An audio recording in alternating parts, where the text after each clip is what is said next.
Hello there, wrestling fans, Welcome. to Dudes at Ringside podcast. Oh, Lance, do you notice Yeah, anything different? yeah, it seems a little different. What's going on here? I don't get it. Huh? Huh? Oh, Oh, haha. look at So, that. you want me to introduce our guest today? Yeah, you can introduce Oh, the guest. this is the other half of Joe's besties wrestling friends. Sweet dreams are made of these. Let's give a warm Dudes at Ringside welcome to the one, the only, Damian Dragon.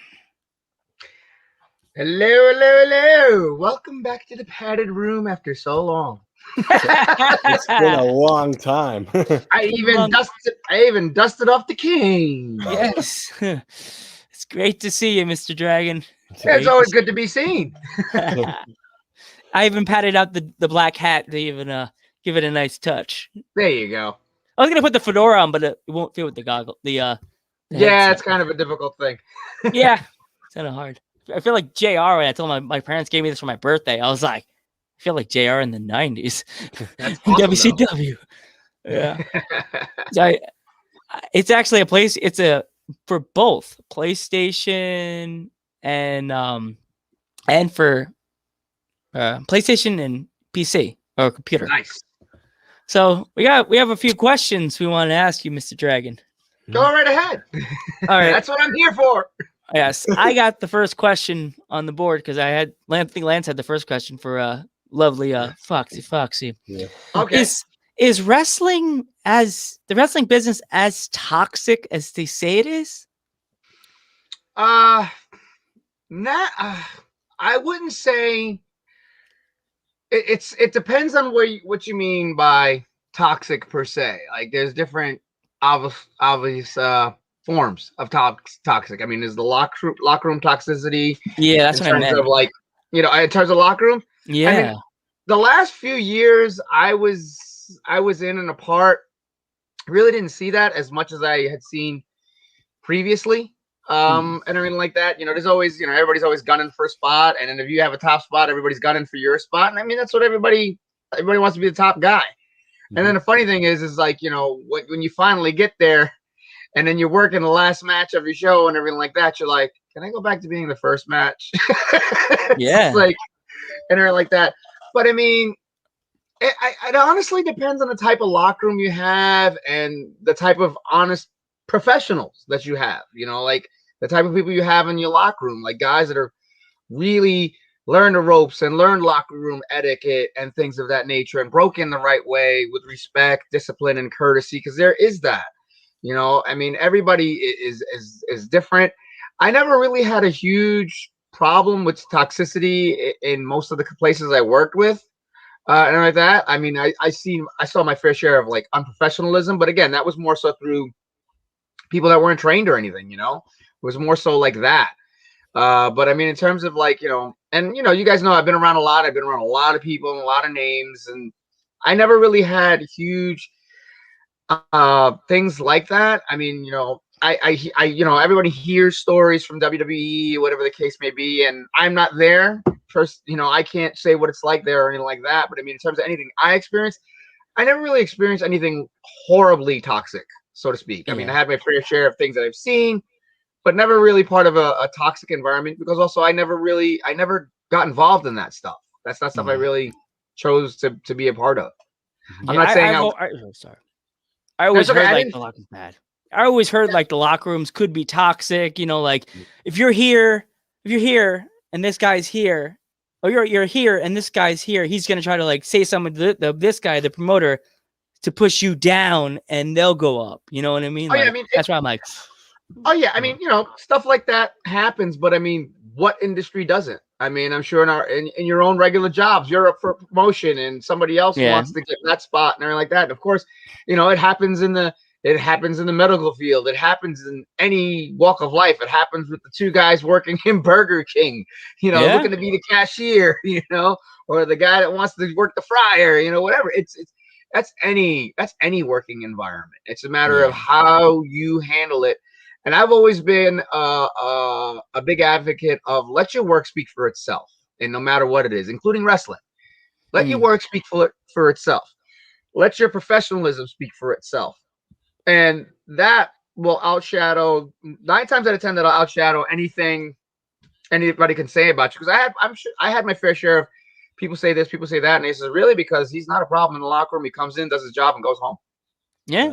And that's what you want. And I try to be cool and cordial with everybody, and again, I'm not saying I was always an angel or anything like that. As I got older, I got wiser and like that, but I mean, I never took it to extremes trying to take anybody's spot or anything like that, because I felt I was a big proponent. If I was going to get there, I was going to get there by working my ass off to get there. I didn't want to just be handed something. I wanted to know I deserved to be there. I wanted to know I deserved it because I put asses in the seats or whatever the case may be that garnered me the reason to have that spot. So I never really had a huge issue with toxicity myself personally. Yeah. What are some of your favorite wrestlers growing up, if you don't mind me asking? Oh, right out the gate, Ricky the Dragon Steamboat, obviously. The name Damian Dragon derives from 2 things. Well, Damian, because it's my first real name. A lot of people didn't believe it. Damian's my real name. Dragon came about through 3 different things. One was I was actually born 1976, the year of the dragon in the Chinese zodiac. I was actually born in the year of the dragon, so that was kind of cool. Number 2, obviously, was Ricky the Dragon Steamboat, who was my number 1 all-time favorite wrestler. And then number 3 was my love of martial arts and Bruce Lee. So that's where Dragon fell in. At the same time, the same episode, I fell in love with wrestling, though, the damn near close to number 1. But Ricky Steamboat, obviously, because of the martial arts and everything like that, but damn near close to number 1. The other one was Ricky, was the Dynamite Kid while he was in the British Bulldogs.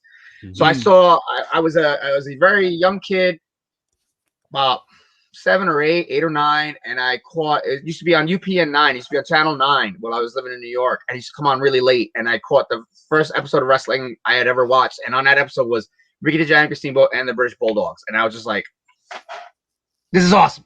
And then I was hooked from there.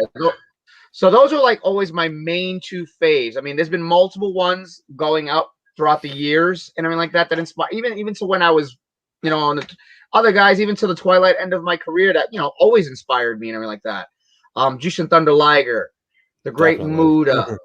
I mean, and I'm sure like you guys seeing my old gimmick and everything like that, you could see inspirations from those melts. The makeup and the makeup, the mist, the martial arts, Jerry Lynn, was a big factor in my later years. Dean Malenko, Perry Saturn while he was in the Eliminators and everything like that. And just having one conversation with him when I was getting ready to get into the business and everything like that, really inspired the martial arts involvement into the stuff that I did. I mean, the list goes on and on and on and on. There's just so many people, Randy Savage, Tully Blanchard, Sting. I wasn't a Hulkamaniac, but I was a little Stinger. I loved Sting. Mr. Wonderful Paul Orndorff. Like, I wasn't, if you notice the names I'm spouting, I wasn't really a super mainstream guy. There wasn't a lot of guys mainstream. Like, I wasn't a Hulkamaniac. I just never got into the Hulkamania thing. My best friend and I always tease each other about it. My best friend is Hulkamaniac for life. But like I was like Ultimate Warrior was cool and everything like that. But like for me personally, I don't know. It was funny because like the people I liked wound up after I got in wrestling inspiring my career and my ring work and everything like that. Shawn Michaels was a big part of that, obviously, like that. Bret Hart, from the technical aspect, regardless of how things ended, Chris Benoit was a big deal. I mean, gosh, like I said, I keep spouting out names left and right. I mean, I have like my own video collection over here, and it's just like, again, the list grew as it went on. But childhood phase, going back to the very beginning, Ricky Steamboat, number 1. And then it just grew as I matured and got into wrestling for stories that I have involving Ricky. And then, as I said, the Dynamite Kid as well. Those are like the main 2 starting it out. And like I said, Jake Roberts, Arn Anderson, like on and on and on and on. Exactly. Classics never die. Exactly. Yeah. Okay. Lance got his like so. Well, you asked the last question, Lance. I got this one. So, what was your like? This is a question from my dad. What was the big inspiration for the reason why you put the boots on?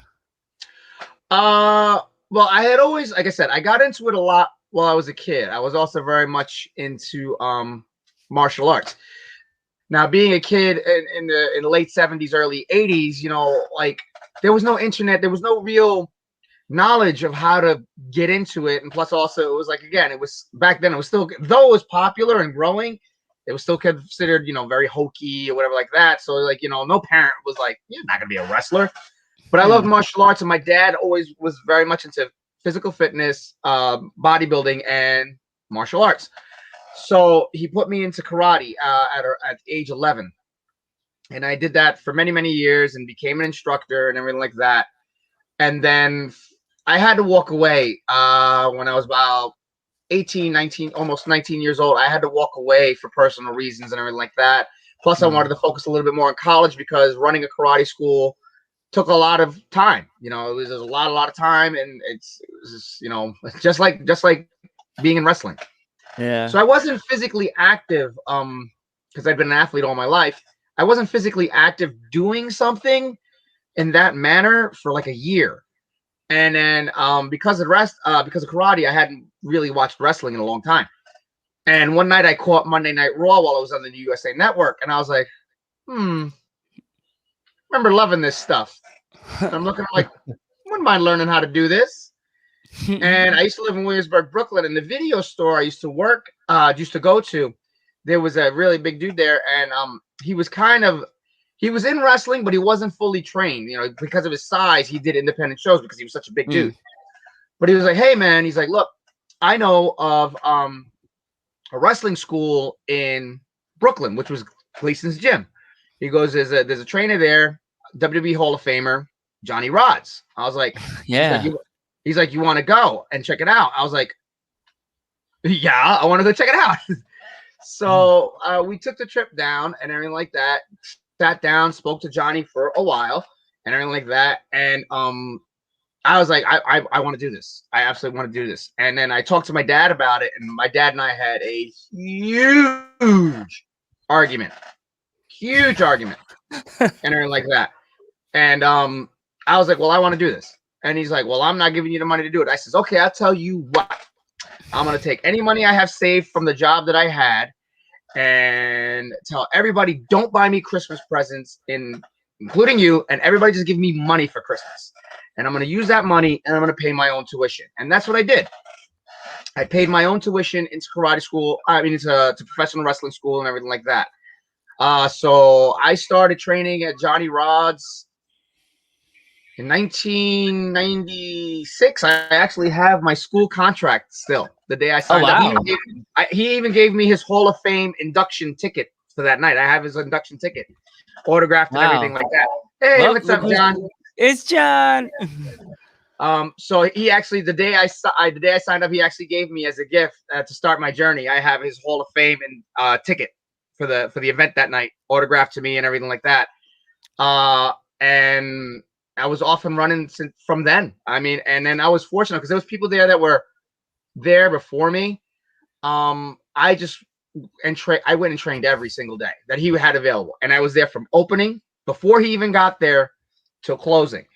And because of my karate background, and my father, I was already very disciplined and respectful. So I would show up early before anybody got there. Without anybody asking me, I would sweep the ring.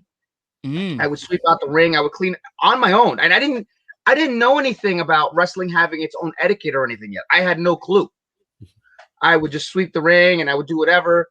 And until somebody showed up to start teaching me. And then Johnny was actually really impressed by that. He was like, wow. He's like, you know, you have the respect and everything like that just out the gate. And then there was people there 6 months, maybe even a year. And Johnny would always do a monthly school show. And anybody that wasn't ready would either come and help or be a referee and everything like that. Now, mind you, I was only there for just close to a month. And Johnny pulls me into the office. He says, Damian, Papa. You know, have you ever heard Johnny talking like the way he's got a very happy Puerto Rican accent?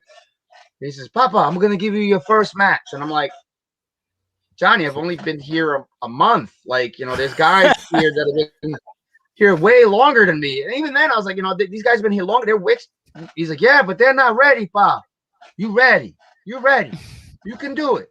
So after 1 month in, I had my first professional wrestling match at the first school show. After a month of training, and then I was off and running from then.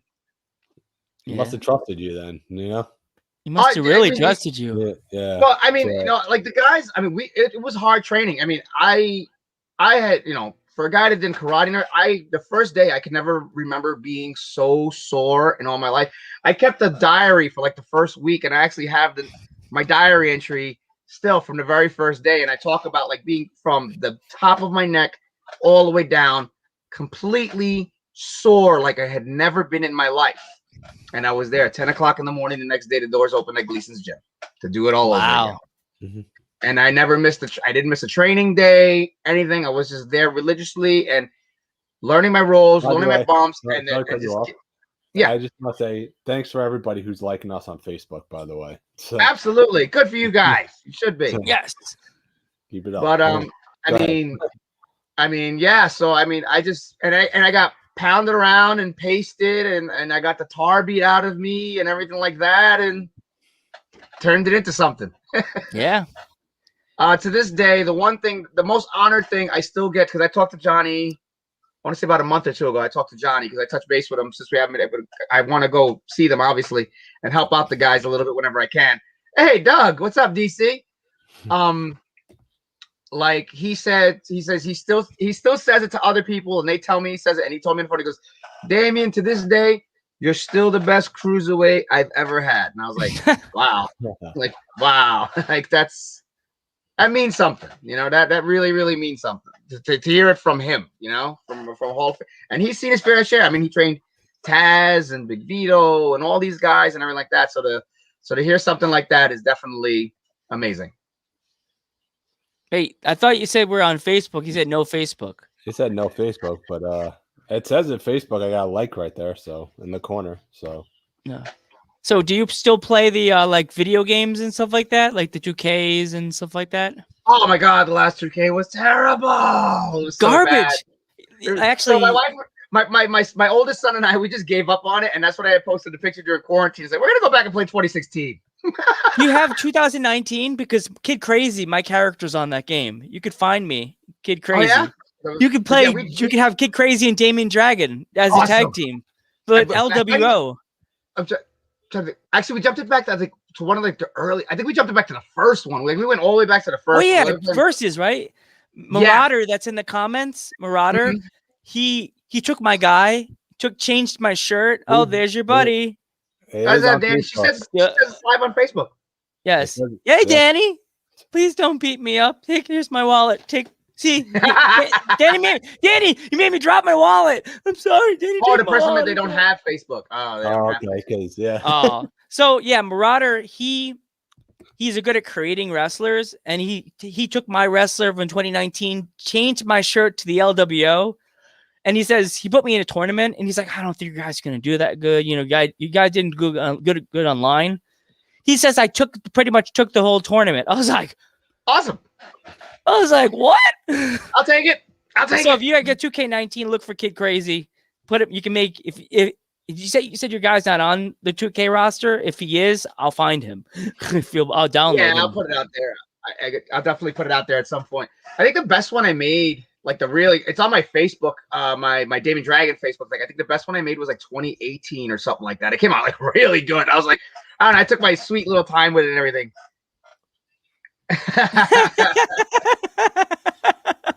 There you go, Danielle. Yeah. But yeah, I mean, we still definitely crank out the games and everything like that. I mean, the surprising one again. I love games that are fun. I mean, I don't mind simulator games or anything like that, but I love games and Battlegrounds turned out to be like so much fun. My parents were gonna buy me that one for my birthday for Christmas, and they end up getting me that game that just came out when everybody's racing each other. There's all these little characters. Your son would love it. They're running out. You're racing. Yeah. What is it called? Or whatever it's called. It's weird. You're like running. And you can give yourself a costume. Yeah, I know which one you're talking about. My kids play that one too. I forgot the name of that one. My parents bought me that for Christmas, and I was like, I'm gonna hate this game. And I'm like, oh my god! Sitting in my room screaming. My dad said, "What are you playing? SmackDown?" No, I'm playing. What are you? Because my TV's on my wall, so he comes in my room, and it's like, I'm afraid that I'll be watching something bad. No, I'm watching tennis. I'm in the house with a guy. As I told you, first interview, my dad walks in, and he's like, "Hey, Foxy's like, oh hi."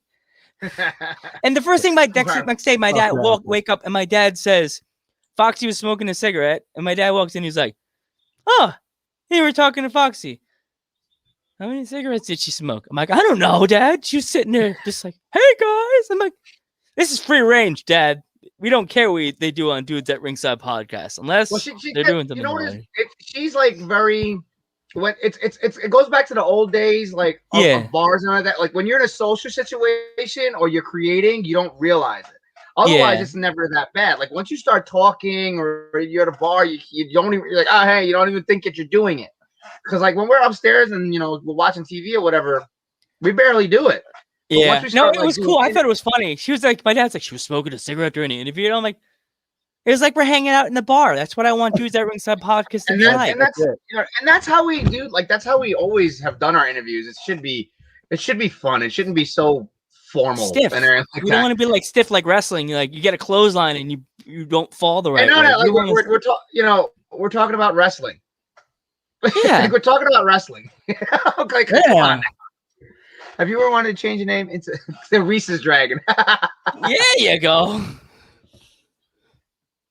Like we just had Stevie Ray on the show. I saw. Congratulations. That's huge. Yeah. That's he didn't want to talk about wrestling, and we had a moment that I thought was going to end up on Twitter and it was going to get back to him. He said some stuff about Stone Cold that I was like, I think we need to. I was like, Mental Geek, we're about to get in trouble by the rattlesnake. I'm gonna get stunnered, and I don't think I can take a stunner. No, I take a stunner. Hey, bad to say this. I did backyard wrestling. My friend stunner. Yes. Yeah, but you can't get in trouble with something somebody else. My best friend gave me the stunner, and he says I took the best stunner that anybody's ever taken. I did backyard wrestling for a little bit just to like see if I could take the bumps the right way, because I'm 5'1", as you know, and like I'm 130 pounds.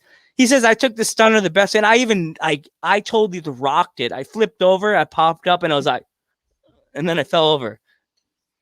And you know what the Rock would take it and flip around? I took the stunner just like that. Yeah. I flipped over the rope and I popped back up like, and I was like this. Because my character was called Kid Crazy. I was like the Latino sensation.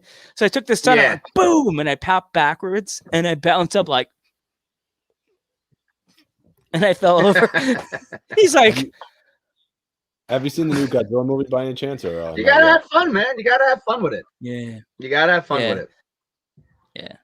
So I think Lance just asked a question. Have you seen the new Godzilla movie or not yet? Oh yeah, we watched it. We watched it last weekend. Yeah, I saw it.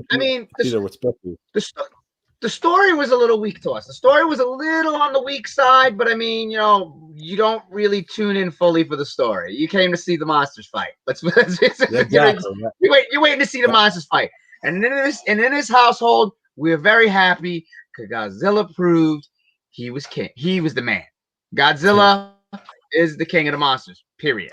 And he proved it. Exactly. And because me and Spiffy saw it in the theater. Because we wanted like the whole experience. Yeah, you wanted that experience. We said we could watch it on HBO Max, but the thing is, you really want to go there, see Godzilla, and it was amazing to see like Godzilla actually, the saliva coming from his mouth and everything. Everything was such in crystal clear detail in the theater. Yeah. So our middle son Jace is the one we were always talking about. That's the Godzilla shark fanatic, horror fanatic, and everything like that. His first movie, he's only been to the movie theater one time, and we took him to see the previous Godzilla movie, King of the Monsters. So, like, we had told him leading up to it, and they're like, and actually, because again, he had never been to a movie theater. So we're like, gonna take you to see this the right way. You're gonna go see Godzilla in theaters. So all week long, Daddy, how big is it? Is it as big as our wall? I was like, son, the screen's bigger than our wall. Never been to a movie theater before, so he goes in and he's like, whoa. So the movie starts, and one of the best parts I will never ever forget that really showed how into it he was, and like you said, having like certain movies you gotta watch on the big screen to get that experience.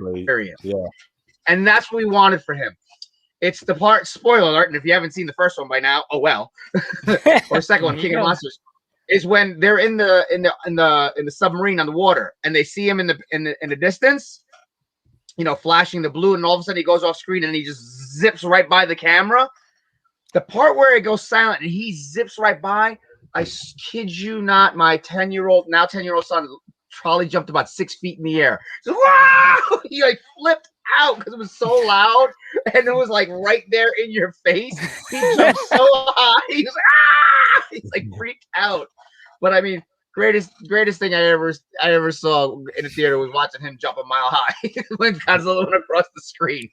Yeah. And then he just came out and he was like, "That was awesome." Yeah, you have to see in the theater, man.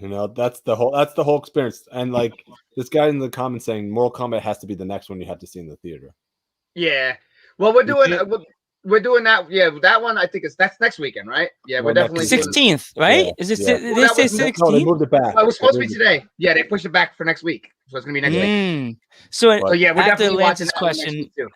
I gotta hit you with my Ghostbusters knowledge. I don't have my green glasses on my desk because you know me. I was your nerd herders Ghostbuster news boy. That every time Joe's got something related to Ghostbusters. What do you need? 631. And Vaxy's like, that's Joe. Hey Joe. Hey Crazy Wolf. So did you watch the trailer, the sneak peek trailer with Paul Rudd meeting the State Puffs, the little puffies?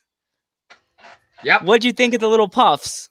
I think they're awesome. I think they're great. They reminded me of like Gremlins. They just reminded me of the Gremlins. Once they started getting going, they were the Gremlins. I was like, oh man, Gremlins. It's great.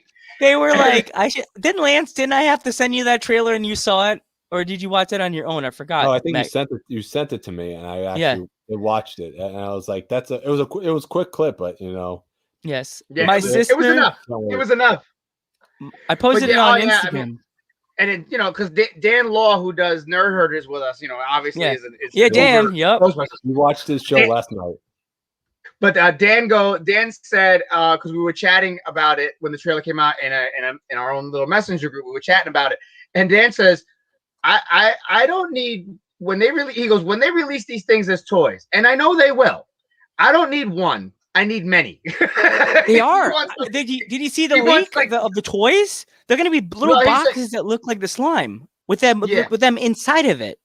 Yeah, he said he wants. He's like, I can't have one mini Stay Puft. I need all of them. He's like, I need as many as I can possibly have. They're gonna be. My kid loves Stripe. My kid loves Stripe. He likes the Gremlins. Oh, the one that has the mohawk. My kid likes the Gremlins. Yep, he likes Stripe. One hand. Yeah, so they are gonna have a little box, I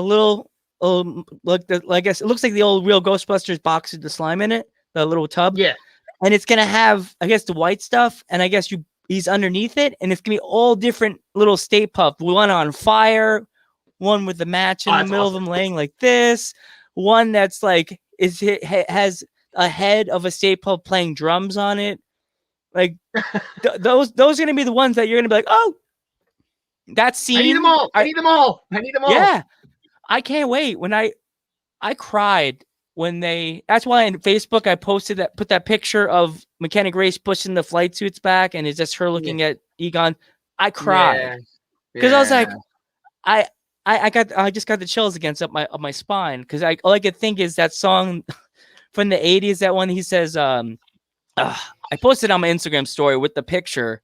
Well, I can't think of the song. I have to figure out the song later on. I'll message you on Instagram the song. But it made me cry because it's it's about like when you lose somebody, they're always there. That inner peace. Yeah. So Ghostbusters for me is like my my go-to cuddle buddy because I'm sad. Yeah. I'm like Ghostbusters, fine. Ghostbusters, something. Yeah, pretty So- much. Everybody needs something like that. Oh yeah, Yeah. everybody needs something like that. You next, Lance. Your question next. What was my Get him, question? geek. I think he answered a lot of them. Let's talk wrestling if you have no more questions. Yeah. What do you? By the way, what are some of your favorite bands? Bands, Music band. all-time fave, numero uno, AC/DC. Yeah. AC/DC's at the top of the list. Love AC/DC. Current modern day, In This Moment. Very big fan of In This Moment. She and I, and during the pandemic lockdown, like that first, year or whatever, like music was a big, like, as Foxy said, music's a big deal in her life. Music was a very big thing that helped us through the pandemic when everything was shut down. Like when I wasn't teaching karate or anything like that, and I was setting up this man cave and everything like that. Music was a huge. And so like sometimes we would just pop on because we really don't watch TV shows much anymore. So we pop on YouTube and we just start going down rabbit holes. And we started going down rabbit holes of music. So we found Lords of the Lost is another really good one. Dan got her into Ghost, and then she got me into Ghost, and now I got videos of our 5-year-old who's in love with Ghost singing Ghost lyrics, which is amazing. Another one that we're really, really big on is Gunship. If you haven't heard Gunship, Gunship is they're what you call synthwave, which is basically like a very 80s sound. So like you take it, you put it to like any 80s movie. It goes. And Gunship is amazing. Absolutely love Gunship. If you've never heard of Gunship, incredible. I mean, I'm a big lover of, I've put it out there multiple times. I love Pink. I love her to death. She's love awesome. Pink. Love Pink. Veronica's got footage. It's a little dark, but she's got footage on YouTube of me like going bananas at a Pink concert. Oh, jeez. Oh, my God. I lost it. Absolutely lost it. I'm looking at my thing here, and I'm a big Hall & Oates fan. Love Hall & Oates. Hall & Oates is the best. Love Hall & Oates since I was a kid. I generally listen to like everything, but in terms like numero uno favorite band, AC/DC is the tops. I mean, it's, as a matter of fact, there we go. Got to break out the pop. Yeah. There's a place right in next to me. Queens. There's a place in Queens, New York. I have to find the address near my brother's house. They could actually make you a personalized bobblehead of yourself, a pop like that. Oh, my best friend and his wife got them done, and they look amazing. They look like absolutely amazing. Like the clothes, and like he had the clothes, the chains, the rings. Like it was like incredible. Like he like even scanned like whatever T-shirt they wanted. He had a T-shirt, like whole 9 yards. It was absolutely amazing. That's what I'm saying now. You guys got to get the Foxy and Damian one, like the one that you guys posted the picture. You guys crouching like that. I'd buy it. I love totally pops. Get some done. Oh gosh. Oh, we have so many pops. It's like ridiculous. If I had the money, oh yeah, nerd herders. Yeah. But you guys maybe the all the time. But remember, I'm excited like that. Almost, I feel like I'm not the number one fan, but I was there next to John. You were there in the beginning. You were there in the beginning. You're one of the OGs. You're a nerd. You're an OG nerd herder now. Yeah, and remember this: I'm the one that made the fan page of Foxy back in the day. No one else did that, and I still came up there at the shows to talk to her like about random friend stuff. And you're like, Joe. Exactly. You're like, Joe. Even she said it. She was like, I had to tell you guys, Joe, I'm a heel. Yeah, you got him. No, Joe. Heel. Not right now. Not right now. Not right now, Joe. Pretend like I yelled at you. Remember, you remember the T-shirt I made that said "I Heart Foxy"? It was like on a white T-shirt. Yes. Lance remembers that. I had the I Heart. They're like, "Where'd you find that?" And my mom killed me. She was like, "You took one of your T-shirts and wrote I love Foxy. Who's Foxy? Foxy?" And I'm like, "She's an independent wrestler. Does she know about this?" And I'm like, "Yes, Mom." And I was like, I think I was like 18, 19. No, maybe I was like 20 in my 20s. I don't remember. I was old. I feel like old, but yeah. We all did something like that back in the day. We all did something like that. But yeah, it was fun. It's fun. Yeah. I miss that's one thing about where I live in parts I know in Pennsylvania. It's hard. It's hard to be a dedicated fan for where I live in Pennsylvania, because the closest federation that came to my school by me was at a high school, and I went to the show, and like I didn't know anybody at the shows but the legend that showed up. And that's when I said to my friends, I'm like, I used to go to a place in NYWC in Long Island, and I made friends with all the rosters. And the picture I took with you that time that I posted in the promotional thing, I looked at other pictures after it. That same day, I took a picture with you. I took a picture with Foxy, Tara, Zack Ryder, Kurt Hawkins. I made my rounds that day. And Lance, the Metal Geek, knows. I had that picture of me and Kurt Hawkins and Zach in my hand as a referee went, 1, 2, 3. I was holding it in my hands and I was shaking like this. Oh my God. That's awesome. I was shaking. I was freaking out. I was like, oh my God. Oh my God.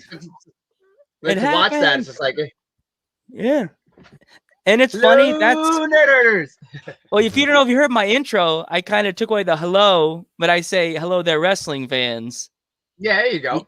It's all hello good. there, wrestling fans. That's my next intro. My bald head's starting to sweat. My bald head's starting to sweat a little bit. So get a little shiny. I don't know. Blinded. I know, right? I want one more match from you. Oh God. Okay, so I did that. I got pulled out for one more match. I did that. Was it a year and a half after I retired. The reason why it happened was because Kakoa the Flying Hawaiian, if you're familiar with him, my last couple of years I got very close. We got made a very a wolf pack, not wolf pack, wolf. We used to say wolf all the time, so we were wolf pack. Kakoa was the only one continuing his career. I had retired. His former tag team partner Aiden Chambers is retired. And then my partner, who had still been wrestling, he was getting ready to walk away himself. And we used to in ECWA, I mean, it's rare that a tag team match steals a show. We used to steal shows anytime we worked. It was just a good chemistry that we had. So we said, all right. So he was doing a benefit show and everything like that. She's like, could I get you guys to do one more and everything like that? So he pulled me out and I said, all right, we'll do one last dance. One more time. Had a blast and everything like that. I get hurt on the finish. I get hurt on the finish. The ring was a little lumpy. It wasn't very smoothed out. It was very, very lumpy. So I had a lot of divots. So the finisher was the Spanish Fly. I take the finisher. When it came down, because of the way the lumps were, I couldn't land flat. So I landed like this. Like a V. So my back, and I have a years long dating back to my karate days. I have a bad sciatic nerve, so I landed right on it. Bang! I came down hard, boom, and land there. And Kakoa is pinning me, and he goes, "Thank you so much for doing this. I love you, brother." And I says, "I love you too. Don't ever ask me to do this again." Match is over, but I was in so much pain from my back. I had to lay in my friend's car in the back seat to ride home. I couldn't sit. I had to lay down because my back had hurt so bad. But I was like, if I ever had a bug in me to do one more match, that squashed it. I'm good. Oh, jeez. I was like, I'm good. I'm done. I'll go. I'll teach. I'll help anybody. I'll give pointers. But as far as wrestling, I'm good. Yeah. I'll get in there. I'll get in there. I'll mix it up and I'll train with people. I'm very hands-on when I train people because I actually did a seminar at his work rate school while he was still out here in Pennsylvania, and I actually went there for a Sunday and helped with the training. Said it was great because I love to teach and I love to help whenever I can. And I welcome the opportunity ever to do that. But in terms of an actual one more time wrestling match, I can't. I'm in no shape for it. There's way too many aches and pains. I have an ankle that's trying to heal right now from my karate teaching for the last 2 weeks. But I mean, who knows where I'll pop up just to do, I might do a spot or something like that. You never know. Yeah, you never know. AEW. Never say never, right? Geek gets mad at me I'm, as you know, I am an old school indie fan, and I love my old school wrestling. Hence, I'm on the show. I'm Mr. Old School because of my grandpa. So, like, I watched one thing of AEW and I was kind of like, I mean, different. Again, it's like anything. It's different flavors for everybody. You know, like that's why like I'm not big on slamming one promotion versus the other. Yeah. Like more so in the sense of fans getting on each other. The way it's become now, it's like the Sharks versus the Jets in West Side Story right now. Yeah, it's ridiculous. It's like, what the hell? Hey, here's what we all love wrestling, and it's not that serious. Now's a great time. NWA is doing their thing on YouTube. New Japan is doing their thing on YouTube and everything like that. Ring of Honor is still going. NXT's killing it. AEW is doing pretty good. Raw's a little mad, but there's guys you still like to watch that are good, regardless of what they're doing. So now it's like, it's not the golden era of like when I first started in the business in the indies, which was the golden era, but there's something for everybody now, and it's on almost every day of the week now, with the exception of a pay-per-view. It's on almost every day now. Yeah. So now it's like a really good time to be a fan. So just because you like one thing and someone else doesn't like the other one doesn't mean you got to get on them and degrade them for liking this one and you like that one. It's not worth it. I kind of like, I spot check and keep up what's going on with like Raw and SmackDown. Like if there's somebody on that I'm interested in, that's maybe a friend or somebody I do like, I'll pop it on real quick so I could see them. The only one I kind of watch a little bit more than I keep up with like NXT. NXT is the one on, and I always like check YouTube what's going on ROH because I know a lot of the guys on ROH and everything like that. So I'm always keeping an eye on that. But in terms of like what's ever on like primetime television, I keep I'll watch NXT before I watch anything else because it's just like, I like the product that it puts out because everybody's hungry. It's like, and Triple H and Shawn, they have like excellent minds for what's going on and finger a little bit more on the pulse in terms of what's going on and everything like that. And they'll get a little edgy and everything like that because that's how they were and everything, So I'll watch NXT more than, like I said, in terms of but like people really got to chill with the slamming each other or one liking one thing. It's wrestling. It's wrestling. Yeah. At the end of the day, it's grown adults. I can't say grown men anymore. It's grown adults running around in their skivvies, tights, bras, panties, whatever. Yeah. Doing what we do. So come on. Like, I don't know. Really. I just. I go. Yeah, exactly. It's your preference. You like. Yeah, I watched it and I was just like, and also I got kind of mad at because this was I watched the episode and then I heard what they did to ROH, and I have a lot of respect for Ring of Honor because one of our last few episodes, we did a full episode about Ring of Honor. Ring of Honor is, for me, was my second, but besides NYWC. I go to the city, go to shows with Lance, McGeek all the time. They played them dirty. They were supposed to they had a show at the Garden. I know. And the what's it called? What's the AEW. guy? Yeah, one of the guys from AEW backed out of the show, and I was like, they didn't really back out. Their contracts were up. I know, but still, they were saying they were supposed to be there, and I was kind of like, I saw the episode. I was like, kudos for ROH for doing something that hadn't been done in how many decades? Yeah. Like, jeez. No other promotion had been in there since Vince McMahon Sr. Yep. Since Vince McMahon Sr., no other promotion had been in that building. And they're the only ones to ever do that. And that's like incredible. I was like so happy for them. I was like, holy shit. I was like so happy for them. I couldn't, to this day, I have a very big love and soft spot for ROH, again, for personal reasons. And a lot of the guys I know that are there, I got to work there for a little bit and everything like that. And I mean, I have a lot of love for ROH. I heard one of your Dan, we were both in his stream yesterday. He was in Dudes at Ringside, and I was under my Ghost Wolf 570, and he's like, "Oh, don't automatically ask him about his ROH gear. Just ask him that eventually." I was like, he's giving us little tips. Guys, I'm an open book. You can ask me anything you want. I have no problem. Because I was gonna tell him, I was gonna give him the because I have an emoji I got from somebody another wrestling podcast on Twitch, their thing, because it gave me points because I gave them such big props. They give you like points. So he gave me a Vince McMahon laughing emoji. Actually, I'll put it in the chat. It's pretty funny. It's really funny. Wait, here it is. Here we go. I don't know if it's gonna pop up. There you go. No, it didn't pop up. No, I didn't. Man, it didn't. I guess I lost the props. Nah. They took it away, but it was it was literally like Vince McMahon laughing. I was like, yeah. So yeah, like I got very like mad because it's funny. You talk about ROH. Did you know who Joe Quaff is? I've heard the name. Well, I wrote a letter to him because Geek and I actually met. I met him at the show. We were talking, and Lance met him before.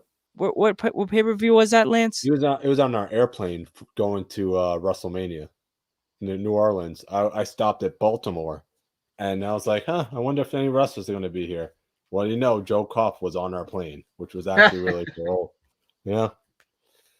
But yeah, I was at WrestleMania in New Orleans. Probably one of my favorite WrestleManias. That one seemed like it was a lot of fun. Dude, that show, not just the show, but the atmosphere of New Orleans was insane. Have you ever been to New Orleans? That's what I mean. Like I have not had the pleasure. Dude, it's on the bucket list. It's on the bucket list. It has to be on the list right there. Probably one of the best. Absolutely. Plus, given the whole goth thing and everything like that, it's like we got. Oh my gosh, we got to go check it out. You have to break out the bandana. You got to break out the jacket, the cane, bring everything with you just to do like. Foxy, you got to get the old skirt and the dress on and take a picture down one of those creepy streets. Get like smoke. bring Jersey Danny with you. No, but Danny's been there. Danny loved it. No, but I was passing by a store on Bourbon Street, and I'm like, ooh, a voodoo store. So I texted Spiffy, and she's like, oh, go in the voodoo store. Go in the voodoo store because she's such into all that stuff, you know. Right. Not that stuff, but like that those movies and everything like that. Yeah, you know? I got you. Yeah. Like, so. Who is your like all-time? Is a random nerd question. Who is your all-time favorite? Like, I asked Foxy bad guy. So, who's your favorite all-time good guy in the superhero world? All-time DC or Marvel? DC or Marvel? See, the thing is, my good guys were never even fully good guys. That's the funny thing. Is like they bordered. They always bordered. So Marvel was Wolverine. Again, not exactly your most good of good guys. Yeah, he's like the Stone Cold of good guys. And on the other spectrum, on the DC side, Batman. And again, not exactly one of your most clean good guys. Yeah, I wasn't. If Scampy was here, he'd punch me in the face for it. But I wasn't a Captain America fan. I wasn't a Spider-Man fan. No, I liked the X-Men because also the X-Men were never really, the X-Men thing was all about racism and everything like that. I love the X-Men. X-Men were my favorite, but I loved Wolverine. Wolverine was always a favorite. I mean, come on, the claws and everything. That dude's awesome. And then, like I said, and Batman. Those are my ultimates. Those are my two growing up. My two favorite superheroes on both sides. Geek questions. Yeah, I got questions. All of them are on my iPad because I always forget. I'm such a bad forgetting stuff. I might have asked this before, but how'd you get into karate? I think you might have asked that, but we talked about it before we came on. Yeah. So really quick, what it was again? Growing up as a kid, my father and I, like, in my early years before I finally decided to stay with my father, I did a lot of back and forth. Between my mom and my dad, my mom and dad, before my mom decided, hey, I quit this job and I'm not doing this no more. And that's cool. But my father and I will always, like, my father would get like the old, like you guys see Muscle and Fitness and Flex magazines now, and they're like very, very thin. Yeah. These things were like huge back in the day. Like in the 80s, they were big, thick, huge magazines. He had all of them. So I was very much into bodybuilding, but also we were very much into martial arts. So what we used to go is to every weekend. We would go to like old, dirty, dingy Times Square before any tourist ever thought about going to Times Square. Unless you were a New Yorker, you did not go to Times Square as a tourist. It was not the place to go. So we had all those little rundown theaters and everything like that. So we would always take in like the double martial arts film features and everything like that. And then we go to the arcades around the corner, or like Saturdays on Channel 5 at 3:00. Always catch the kung fu movies that were on and everything like that. And that was like the routine in the 80s. Like, you watch Saturday morning cartoons, go outside and play, and everybody go, 3:00, kung fu theater. Everybody go back in the house, watch kung fu theater, eat your dinner, and come back outside and play. So that's how I got into it. And then my father did, and again, this is before the days of the internet and being able to really look. Somehow my dad really, really looked into it and found me a really good karate school. And I wound up joining at age 11. Now, my main instructor, who's now retired back home in Japan in his early 80s, Toyotaro Miyazaki. If you guys remember the old comic books from the 80s, they were always just like there was little ads in there and stuff like that. Yeah. So there was always the one for the karate and the guy doing like a knife hand strike, Japanese guy doing a karate. That's my main sensei. Wow. That's my main sensei. They even sell those articles on eBay and everything like that, but that's my main sensei. He was the first one to bring karate to New York in the 70s. He was the very first one to bring karate to New York in the 70s. And if you look up my main, he was on like a bunch of the magazine covers for like Inside Karate and all of them. I mean, he fought Chuck Norris in tournaments and everything like that. Really? Yeah, there's documented pictures. Yep, and everything. There's video tributes to him on YouTube and everything. So at age 11, that's how I got started with karate, because my dad also didn't want me to play wrestling outside. Little did he know, X amount of years later, it would still come full circle. Wow. So I have another question. What was like your favorite match? Person you've ever fought, or the style match you ever did? Like, was your favorite match? Oh, the match you knew you made hard. it. That's hard because there's so many guys that like are in my like top 10 faves and like the top 3 faves and everything like that. The greatest people I ever got to work are the ones where the chemistry is so good. And again, not fully exposing everything, but the best ones that you can get in the ring with are the ones where you don't even have to call anything. Where it's like, see you out there, you do it, you wing it, and it's still a great match. And there was only a couple of guys I was able to do that with. One is Bandito Jr. You may know him as referee Eddie Orango in WWE right now. He refereed the Bad Bunny match at WrestleMania. Wow. He was a referee in that one. He is I know him when he started out here in our town as a kid, and I helped him out, but like he just progressed, and we had gotten to a point where we could just eyeball it and just go. There was the first time that ever happened for us was his father used to run shows out here, and his father was doing an outside show in Elizabeth, New Jersey. Now Foxy and I had never been there before, and this is before GPSs. So we're trying to find this place. We could not find it. And we're already showing up dressed and everything like that because we were running so late, and this is not our style, but we were so lost we couldn't find it. We finally find it. It's in the middle of the park. We go running, and they had the tents. And the thing is, we had built something. His father knew we would never do that on purpose. Like we were like, dude, we're so sorry, we're late. He's like, look, the last match just went out. Are you guys good to go? And I said, sure. He goes, just go. And dude, he just yelled at the DJ, they're here. And he threw us out on a whim. We called nothing at all. We had no moments. It was like literally, come in, you guys good to go? Okay. And he just sent us right out. Wow. And we worked like 10, 12, maybe 15 minutes just winging it. Had a spectacular match. And then there was Mike Morgan's AWA school in Union, New Jersey. He would have his school show. So we started going there to help out. And Junior was there, and we worked the show. Same thing, worked the 3-way dance. And there was one part totally uncalled at the end where he like grabs Foxy and he does a thing with he spanks her or whatever. And I'm like laying down and selling. So we just make eyeball contact. And that was it. So like we just make, and that's all we did. So I come running in and I just clothesline him. I bend him over my knee and I start spanking him. Oh, jeez. He powers up. And again, totally uncalled. So Bandito Jr. was definitely one of those guys that I could do that with.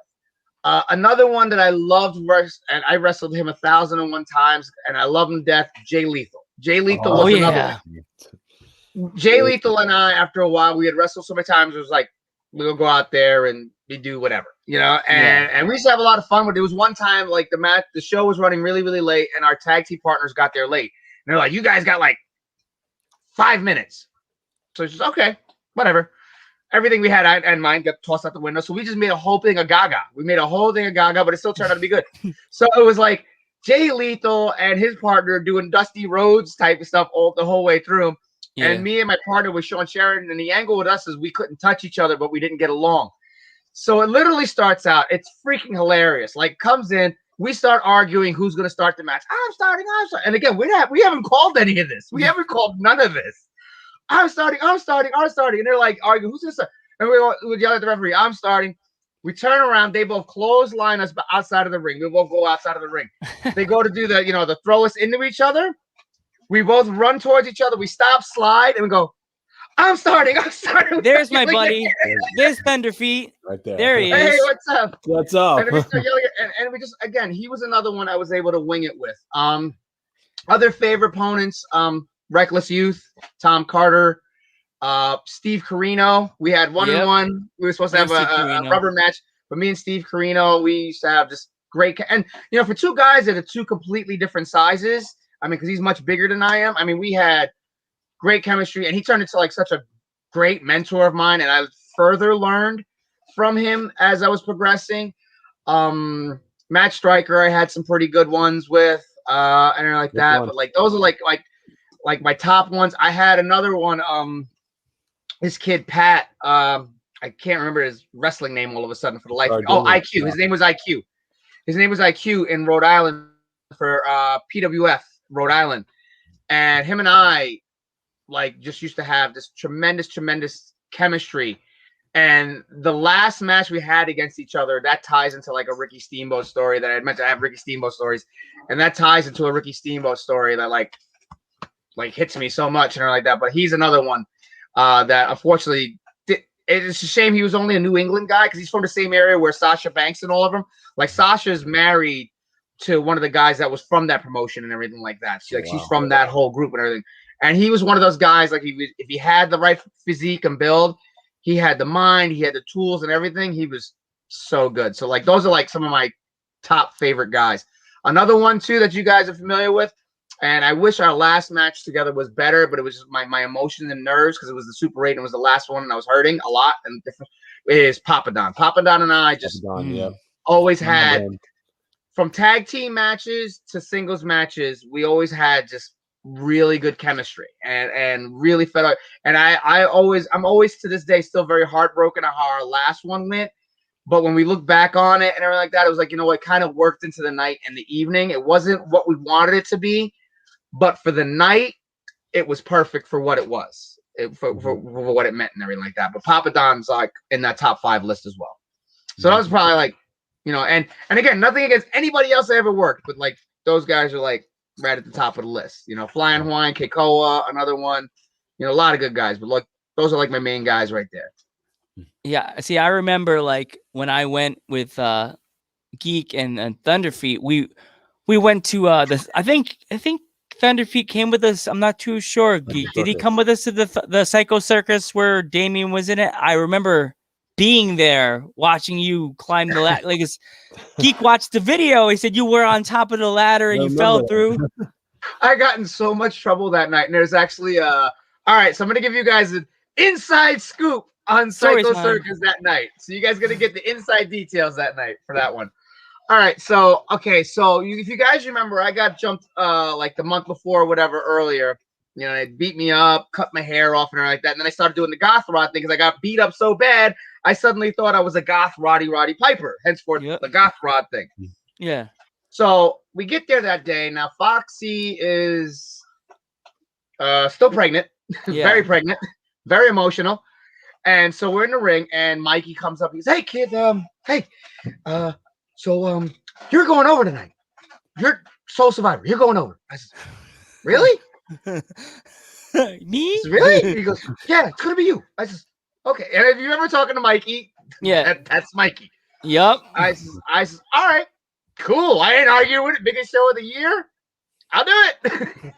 So we're setting up the ladder, and so Spider and I, we're working out the schematics of what you guys saw as the finish. Yeah. But okay, so I'm facing outwards to where the hallway is in the Deer Park area, where everybody did the autographs and everything. Yeah. And we're up there doing our thing, and that ladder was high. That's a big ladder. And all I see, if you can get this in frame a little bit, all I see from the well, you can't, but all I see is a very pregnant, colored-haired woman with her arms crossed and her hips sticking out, going. So I'm on this ladder way up, and I'm like, sorry, honey. You know what? The best thing I had to say to her was, "I'm going over." I'm going over. And I'm like, with a big smile on my face, like that's supposed to make it okay to my very pregnant, emotional wife what she is seeing me planning to do later this evening. Yeah. So that's funny part number one. Number two comes when the spot actually happens. Now, if you watch the video that I posted, you see the ending clip is in that video. Yeah. So here's the thing. So all the stuff is going on. If you remember, Zack Ryder and Kurt Hawkins were part of the Rat Pack and everything like that.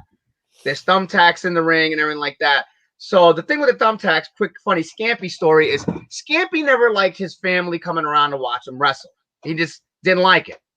But his mother insisted on it. She's all right. She's going to come. I'm going to give her something to see. And she's never going to want to come again. And that's why he took the power bomb into the thumbtacks with no shirt that night. Yep. Which, of course, pissed her off to no end, and she left because she was so mad at him. Okay, so now we're supposed to get into the setup. So it's me and Mikey and the Rat Pack's out there. So again, the Rat Pack, Hawkins and Ryder, they were still young. They didn't really pay attention. So they roll me in. I roll in, but where they rolled me in was where the thumbtacks were. Now, it's one thing if you're landing flat on them. I mean, yeah, it sucks, but at least you're landing on them. Yeah. I got rolled in on them. So, it went into, my wrist, my palms, my butt, and that was the spot. If you guys remember, I stand up, and I'm like, and I grab the kilt, and I pull the kilt. It's because I was pulling the thumbtacks out of my butt and one shot with the kilt. No. I was like, It's like, I pulled them all out in one shot. So now here's the thing. So we made it in a way. So Mikey and I made it in a way. We told the Rat Pack kids, all right, look, we'll fight you off a little bit, take us out, throw us in, and then you guys slide the table in after the cage is down, so it can make it look like you guys are trying to set me up, right? They slide the table in. Now, Mikey and I are two grown men, We take the table, we pick it up, and we try to flip, and we go, up. This table is ridiculously heavy all of a sudden. And we look at our hands. If you look at the table in the footage, it's not your typical table they use in wrestling matches. They slid the wrong table in. Oh, man. It was just a spare table for ring announcing. The table was like this thick, and it had the big round metal legs, the big silver ones. So Mikey and I, and so if you see Mikey and I, we're both going like this. Yeah. Trying to lift this table. Yeah, remember that. Because we can't change it now. It's too late. We're already we can't change it, and we can't redo it. It's like we're in the moment. That's it. Can't rewind. So we're struggling and picking up this thick ass wood table. Struggling. We get it up on the freaking cage, and we're surprised it didn't sink the cage in because it was so heavy. And so Mikey's got to take the next elimination. I got to go over, right? So we put it up, and Mikey goes, I don't know if you have the footage, but if you have it, watch it. I wish I have it. I don't. But Mikey goes to me. He goes, well, gives me a slap on the shoulder. Good luck, kid. And he goes out because he knew what I was about to go through. So he just goes, good luck, kid. And he jumps out of the ring, and he takes his elimination. He fights the Rat back to the back. Yeah. So Spider and I, we fight up the ladder. We're fighting up the ladder. And I said, Spider, they put the wrong table. He says, what? I said, they put the wrong table. I said, this is going to hurt a lot. So I hook him up. I says, "You ready?" He goes, "Not really, but okay." Oh Jesus! So we go, and you see the cage collapses, and the table never breaks. Spiders. So we go in. Spider's back is killing him, and then the way I landed, because I did a side effect, my whole side is absolutely like killing me, from the bottom of my ribs to my hip to almost and my whole thigh. We wake up the next day. I can't get out of bed. I could barely get out of bed, and the bruise had set in. I had a huge bruise along my whole body. And I looked at Foxy and I says, "Honey, I need you to do me one favor today." She says, "What?" She says, "Take me to GameStop." She goes, "You can't even walk." I says, "Exactly. I'm not going to be able to walk for a week, so I need something to play for the rest of the week while I'm in bed." And that is my Psycho Soaker story from that night. Is that the same one? Is that just from the same match Mikey did the fireball, or was that a different Psycho Circus? I don't remember. Because I remember him doing a fireball in one of the Psycho Circuses. Might have been that one. And then there was the second year, because I was in two of them. I was in the back-to-back years. The second year, what was crazy about that one, there was some crazy moments in that one too. If you remember, Mikey dipped under the ring for a little bit. For like a while. I think I remember that. And then I walked off the ramp and everything like that. Like I was leaving them. If you guys remember, everybody thought I was like backing out and leaving my team. And everyone's like, "Oh, Dragon's leaving. What's going on?" What happened was Mikey and I were supposed to bring out the stuff together. Something like a lot of stuff went awry. And if you remember too, there was one point where like Brajol and I were on the same team, and I even tackled him and I put him down. Yeah. So early, what happened was something happened where Brajol couldn't see all of a sudden. Like he just went blind. Like he couldn't see. We don't know what the hell happened. Something happened. He couldn't see.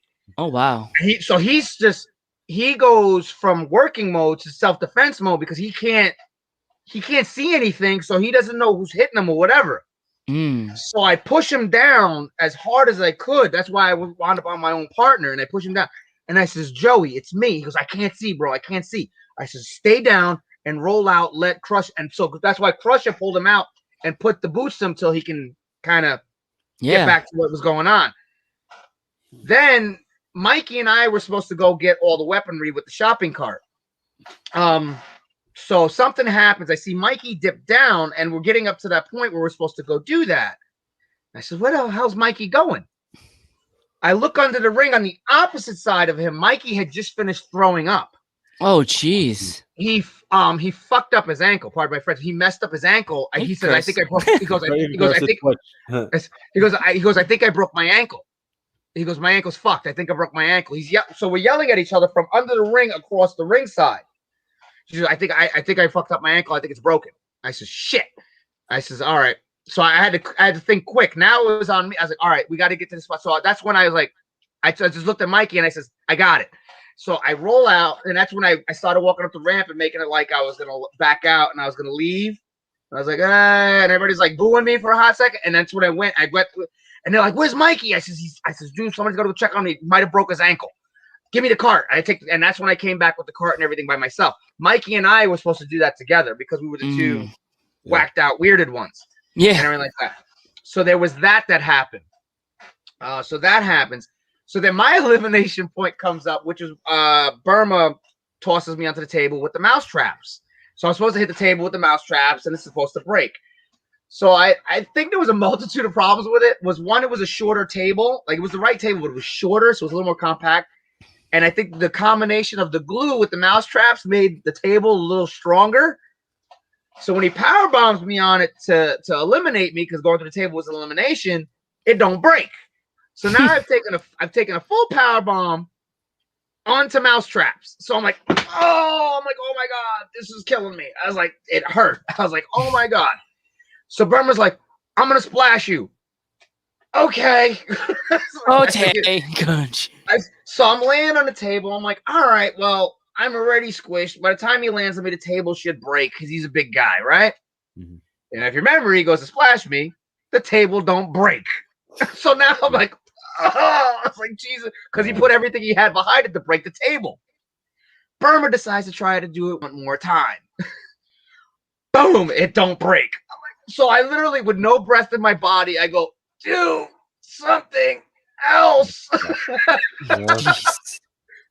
So that's when he rolled me in and he came up with the concerto, because he eliminates me doing the concerto. So I look at him and says, have you ever done this before? No. No. So he reels back, and in the middle of reeling back, I didn't care because it was my head on the line. I said, don't kill me. And he whacked me, and then that was it. So so that was the story of the second Cycle Circus. On that, I think the time I got the autograph on my tape that I showed Foxy at the last show, I think that was the day that when you said Foxy was a certain amount of months pregnant, I think that was the time I got her autograph on the tape. I think that was when. Maybe. I'm not too sure. But I know, I think I waited to get yours on the front, or was it on there? I can't remember. But I watched the tape. It goes back to old school Joe. I watched the tape, and every one of the matches on that tape, you didn't win. I was like, but the matches were good.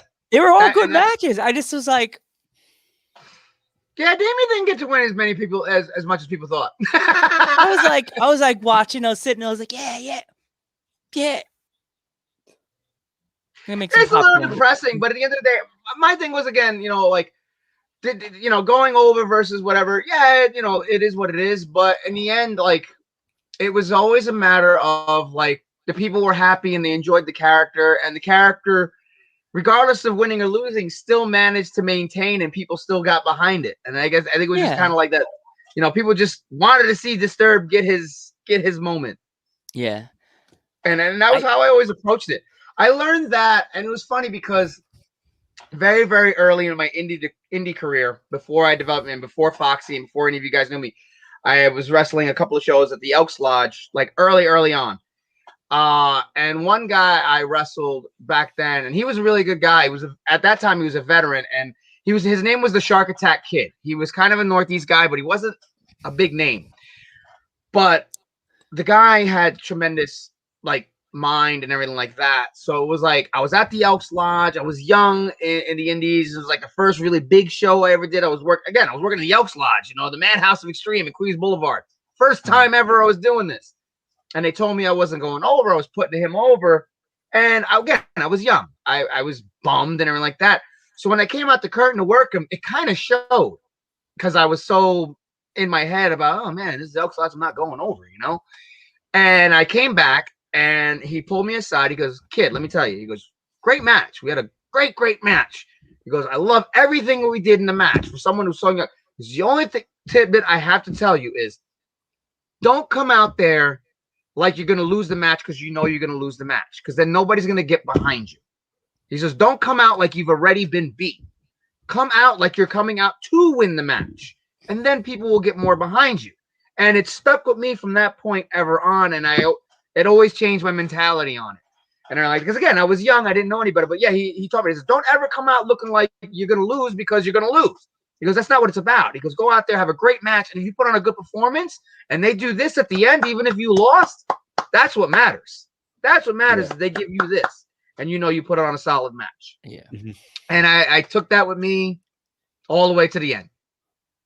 It's all about the reaction. It's more about the reaction than, to be honest, because I don't know if you remember the Cruiserweight Classic. It was Cedric and Ibushi, right? Yep. It's like he lost the match. Cedric lost the match, but he gained the respect from the crowd. They wanted him to come back. So to the point where that's all that counts.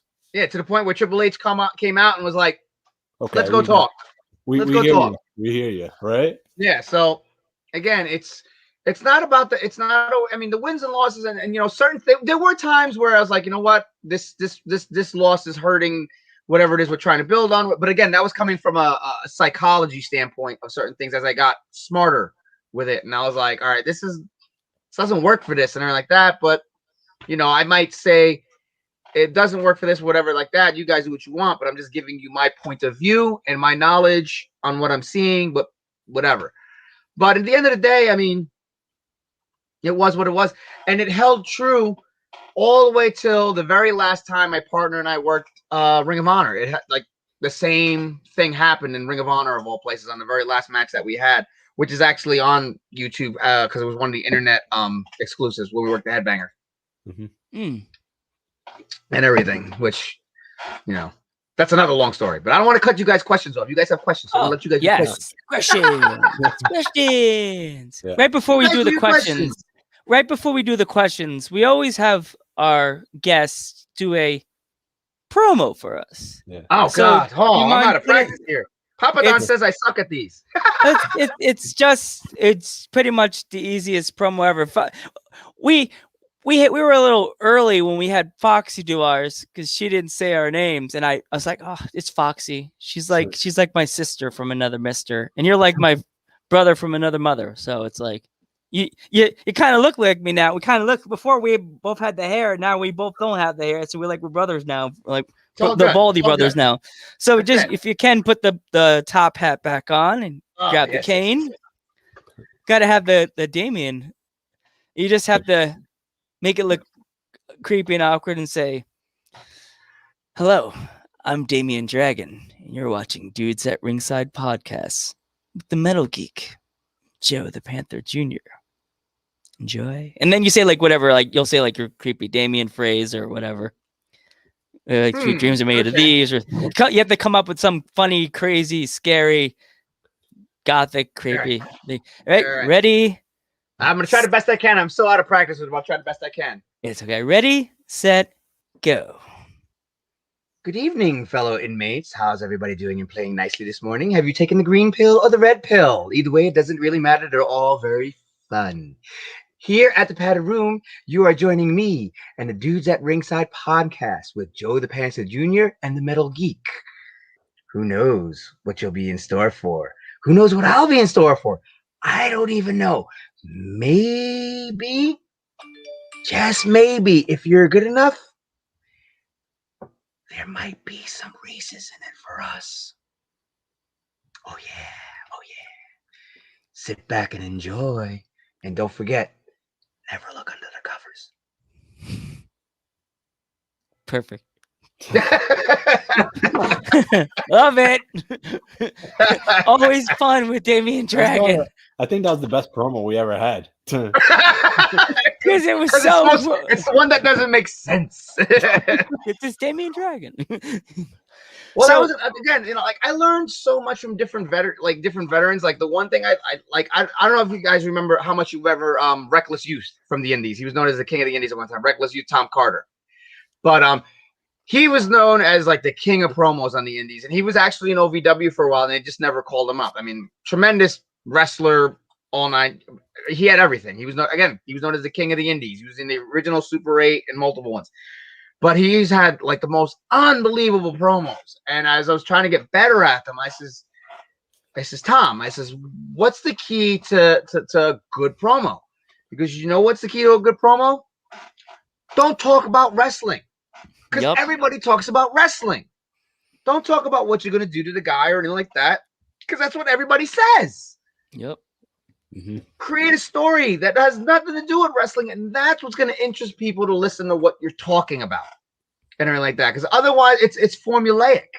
That's why listening to guys like Arn Anderson was incredible. Listening to guys like Jake the Snake Roberts was incredible. Paul Orndorff never really got his due for his promos. Rick Rude, Macho Man, if you look back, they really didn't talk about. I'm going to pound you into the mat and I'm going to do this. And they didn't really do that. And you listened to it and you enjoyed it. Dusty Rhodes, let me tell you something, baby. When the Dream was out there working, and you bought it.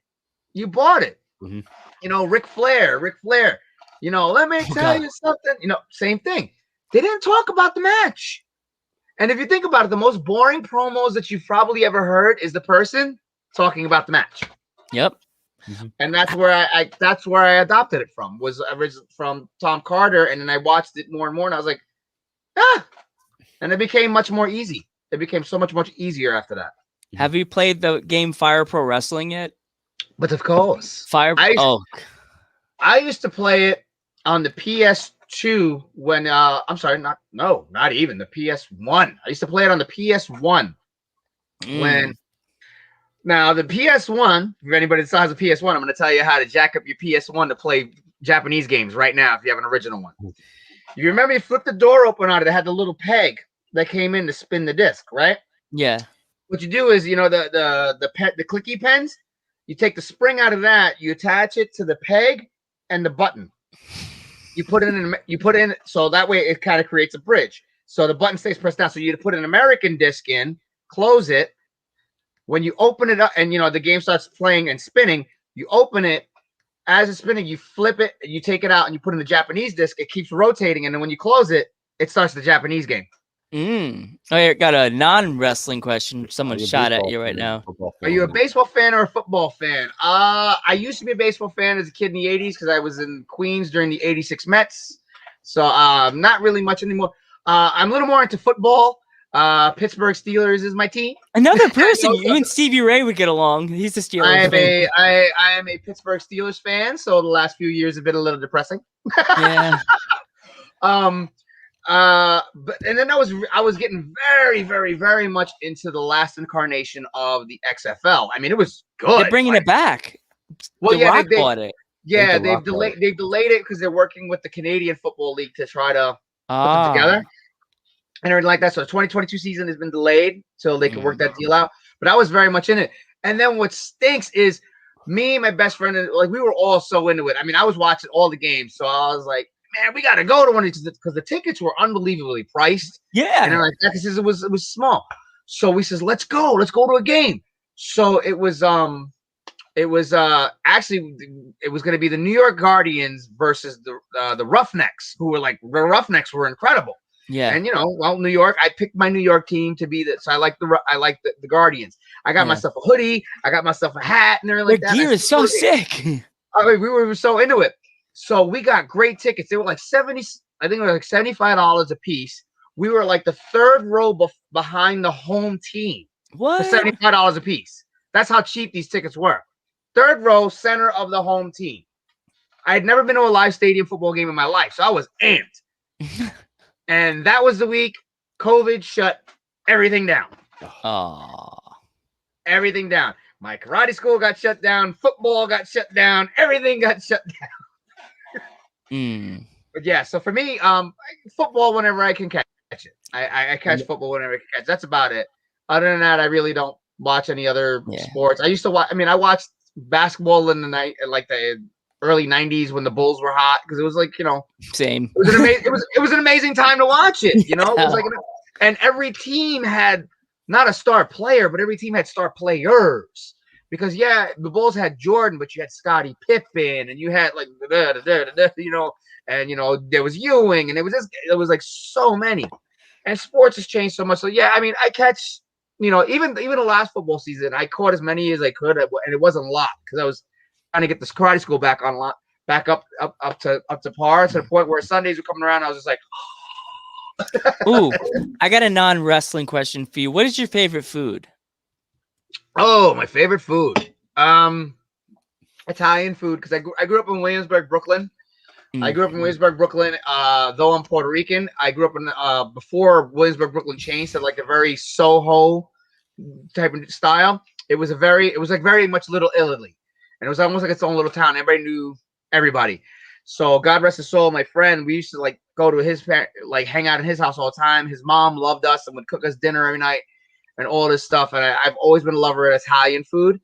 So Italian's like up there, my favorite. Henceforth, I learned how to make meatballs. God rest her soul. I learned how to make sauce and meatballs from her. And when I was a kid, so henceforth, when I put my post, it was a big deal. My other favorite thing, it was my weekend, my Sunday gaming snack, which is actually not that bad and it's not that unhealthy, is white corn tortilla chips and a good bowl of chichi salsa, but we freshen it up our way. So we put like fresh cilantro and everything like that. So chips and salsa. Chips and salsa is we got a question from Armad. I see. How did you and Foxy meet? We met through wrestling. And it's funny how like life works in certain ways. So if you guys have any questions for Foxy and Mr. Damian, Mr. Dragon, please ask away in the questions in the comments, guys. Yeah. So basically the way she and I came to be was I was working an Elk Slot show. It's a funny story and how it's kind of meant to be. I was working an Elk Slot show, and let me turn my battery. There we go. And she was on ring crew that day. I was being managed by Miss Cara that night, which was that later known as Cherry in WWE. Oh, and everything. Wow. She was my manager for a while, and we were really good friends. And so Foxy was just doing ring crew that night, and I didn't notice her because I was doing so much that day, and I didn't notice her. But she noticed me, and the parent was like, Again, I didn't notice it. Flash forward, whatever time it was, I go and work a show. We do like this whole big invasion angle. The New York promotion invades a Jersey promotion because we were going to start doing work together. This is when the indies were picking up a little bit, and like the height of the golden era of the indies, as we say. Yeah. So we go over there, we do some work, and that was actually the first time I ever met and worked Papa Don while he was in the Solution. And I noticed her. She was refereeing that night, but it was like her birthday or something like that. So she was just refereeing, and she leaving. So she didn't notice me, but I was like, hello, So flash forward, whatever time it is, I was working a USA Pro show in Mineola, Long Island. So I guess she was managing Frankie Stars that night because she just came with us. So she's managing Frankie Stars, and I was working the Natural Born Killers gimmick with Boogaloo at the time. Mm-hmm. So I see her standing in the crowd and everything like that, and I says, I don't really got a lot of game, so I'm gonna go for it anyway. So I start talking to her. I don't even remember what I said to her, but we were talking, and apparently at that time she had just gone through a breakup and all like that. But we were talking for a little bit. So I leave, and I was roommating with another wrestler at the time, and I tell him, I look at him, and again, I really knew nothing about her, nothing, but just something was like, I said, you see that girl over there? He goes, yeah. I goes, one day I'm gonna marry her. Wow. Now from that show, I don't see her for about a year. We didn't run into each other again, literally for about a year. So I get booked at JCW to work a show out here, not too far from where we're living now. She was supposed to do ring crew like in Connecticut or something that day, but she bailed on it. She didn't feel like going and everything like that. And her heart was kind of in a bad place with wrestling at that time, if I remember correctly. So being she heard the show was close by, she was like, I'll just come and, she was just going to go and, she knew people there. She walked in the door. Now, mind you, we barely knew each other from holes in the wall. We just knew of each other. We seen each other and everything like that. So she walks in the door. So, of course, I'm like, whoa. But she sees me. She's, hi. And she comes running to me like we're long lost. What's up, Jim? He's one of my old construction buddies. He's a good friend of mine. That's very, awesome. very good friend of mine. She comes running to me, gives me this big hug, like we're long lost friends, and we barely knew anything about each other, whatever the case may be. So I have the opening match, and she's always mentioned her affinity for the song for Marilyn Manson. She loves her Marilyn Manson. Yep. And so she hears the song "Sweet Dreams," not knowing who it is. So she stops. She says, "Who's coming out to this?" Happens to be me. She's like, "Well, I'm gonna sit down for this match now." So she sits ringside and everything like that. I did if you guys remember, I used to do a spot on the apron. I do the full split and everything like that. Yeah. She'd never seen me do it before. And apparently she was a big Time Cop fan and Van Damme fan, and she's seen the guy that she likes just do a split. Oh, geez. You guys do the math. She was like, ooh. Hello. So show goes on. She decides to stay. And again, I'm Captain Oblivious. I've never, been one to think anything of myself. And no game or anything like that. I'm not that macho guy. No game, no nothing like that. So we're sitting outside. So Solution, it's like kind of a one of those little underground pathways to like a basement. So the brick walls here. So Solution is sitting in front of me. Excuse me. Solution's sitting in front of me. I'm sitting across from them in the walkway. So she comes out and she just sits down next to me and she goes, "You're my couch." And she starts leaning on me. And I'm like, and everything. I've had that before. So I'm like, okay. Papa Don and Havoc are looking at me going, they're like, dude, it's happening. They try to throw me every signal possible that she's throwing herself at me and everything like that. I'm like, what? She's just laying down. You're like, you're an idiot. They're like, literally, you're a moron. You're so stupid. So she goes back and said, whatever. And then she goes back in and they both like, you're such an idiot. She's throwing herself at you. What's wrong with you? There's like all kinds of arrows going. Yeah, like they're like, dude. So we're about to leave and everything like that. So I said, well, I don't know if I'm going to see this girl again. So let me give this a shot. I asked my friend to take a picture. I says, look, I don't know when I'm going to see you again. So can we take a picture again before you go? She goes, sure. Let's take a picture again because we don't have one. Sure. We're about to take the picture, and something in my gut just maybe blurted out. I says, by the way, always had a crush on you. So she takes the picture. So like the picture we have of us hugging, like that's very old. It's like genuinely in the moment of her smiling. And she goes, so the picture goes, she goes, wait a minute, stop. What did you say? I says, I've always had a crush on you. I'm not really good at this, but I've always had a crush on you. She goes, it's funny because I've always had a crush on you. I'm like, really? So we exchanged email addresses, and it was like 5 weeks before we went on our first date, but we talked like every day on the phone and by email for almost 5 weeks before we went on our first date. So when we finally went on our first date, it was like we were a little more comfortable than a normal first date would be. And then by the third date, technically, I'll put it out there because I know she's put it out there. Technically, on the third date, she technically proposed to me. Oh, wow. No. Yeah. Wow. I took her to the Museum of Natural History and I showed her a display that was very personal to me, and I told her why and everything like that. And I'd never shared it with anybody. So it was like a very big deal for me. So we're walking after that in Central Park, and she just like blatantly blurts out, you want to get married? And I was like, you mean like eventually? She goes, no, like right now. Is that a possibility? Oh, jeez. And I was like, I don't think it's a possibility to do that right now. This is not exactly Vegas, but I'm down. And yeah, about a year later, we got married, and here we are almost 20 years later. And that is the story of how Foxy and Damian got together in a nutshell. We've been how long we've been married? We've been married now for a little over 18 years, together for 19 years. So we're getting very close to being 20 years together now. And a lot of people didn't give us a chance in hell. Wow. And here we are. It's like, as I said to you, like in the private message, this proves how, like, I've known you guys, like, and you know, like I said, you're like my bald brother from another mother. That picture I sent you, I have with me and Foxy and Tara, shows how much I had respect for you. I saw, yeah. My hand. Did you notice my hand? Yeah, it just kind of mostly every girl I ever take pictures, my hands are on the shoulder. My hand was up here. It shows how much. Like Peter with the episode of Family Guy when Peter hugs Jennifer Love Hewitt. Lois, my hands are here. My hands are here. Yeah, right. And my hands. It proves how much I think maybe you were probably even taking the picture. Yeah, I think I was. I think I did. I was like, look, Damian. See, my hand could have been on the shoulder, like the hey buddy picture. I was like, no, we're good. We're good. Hey, see, Damian. I mean, and again, it wasn't. Take pictures with the wrestlers no more. Huh? Was that? You can't even take pictures with the wrestlers no more. Oh yeah, I know. It's getting going on. It's like you see the wrestlers now. It's like, can I take a picture of you? Sure. Yeah. That's the pose. That's it. You can't even go like this or no next to them or nothing. No more. Yeah. What the guys? Everything's so strict now.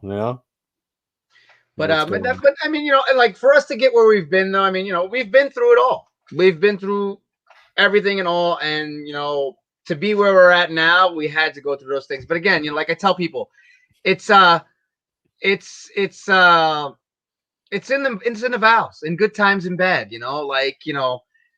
that's how it works. Like, and I know a lot of people that used to tell us, oh man, I wish I had what you guys have. And it's like, it didn't come easy. Trust me, it didn't come easy at all. We went through a lot and so many different things, but it made us stronger. And there was times that we thought about, but we didn't. And we fought for each other at one time or another. One person fought for the other, and then the other one fought for the other. And I mean, I can't remember the last time we've ever had a problem. It's been that long ago. But again, we had to go through those trials and tribulations to get to where we're at now. So that's my advice for everybody else in terms of marriage. There you go. Be friends. You got to be friends, and you got to take the good times with the bad. You can't just give up on each other.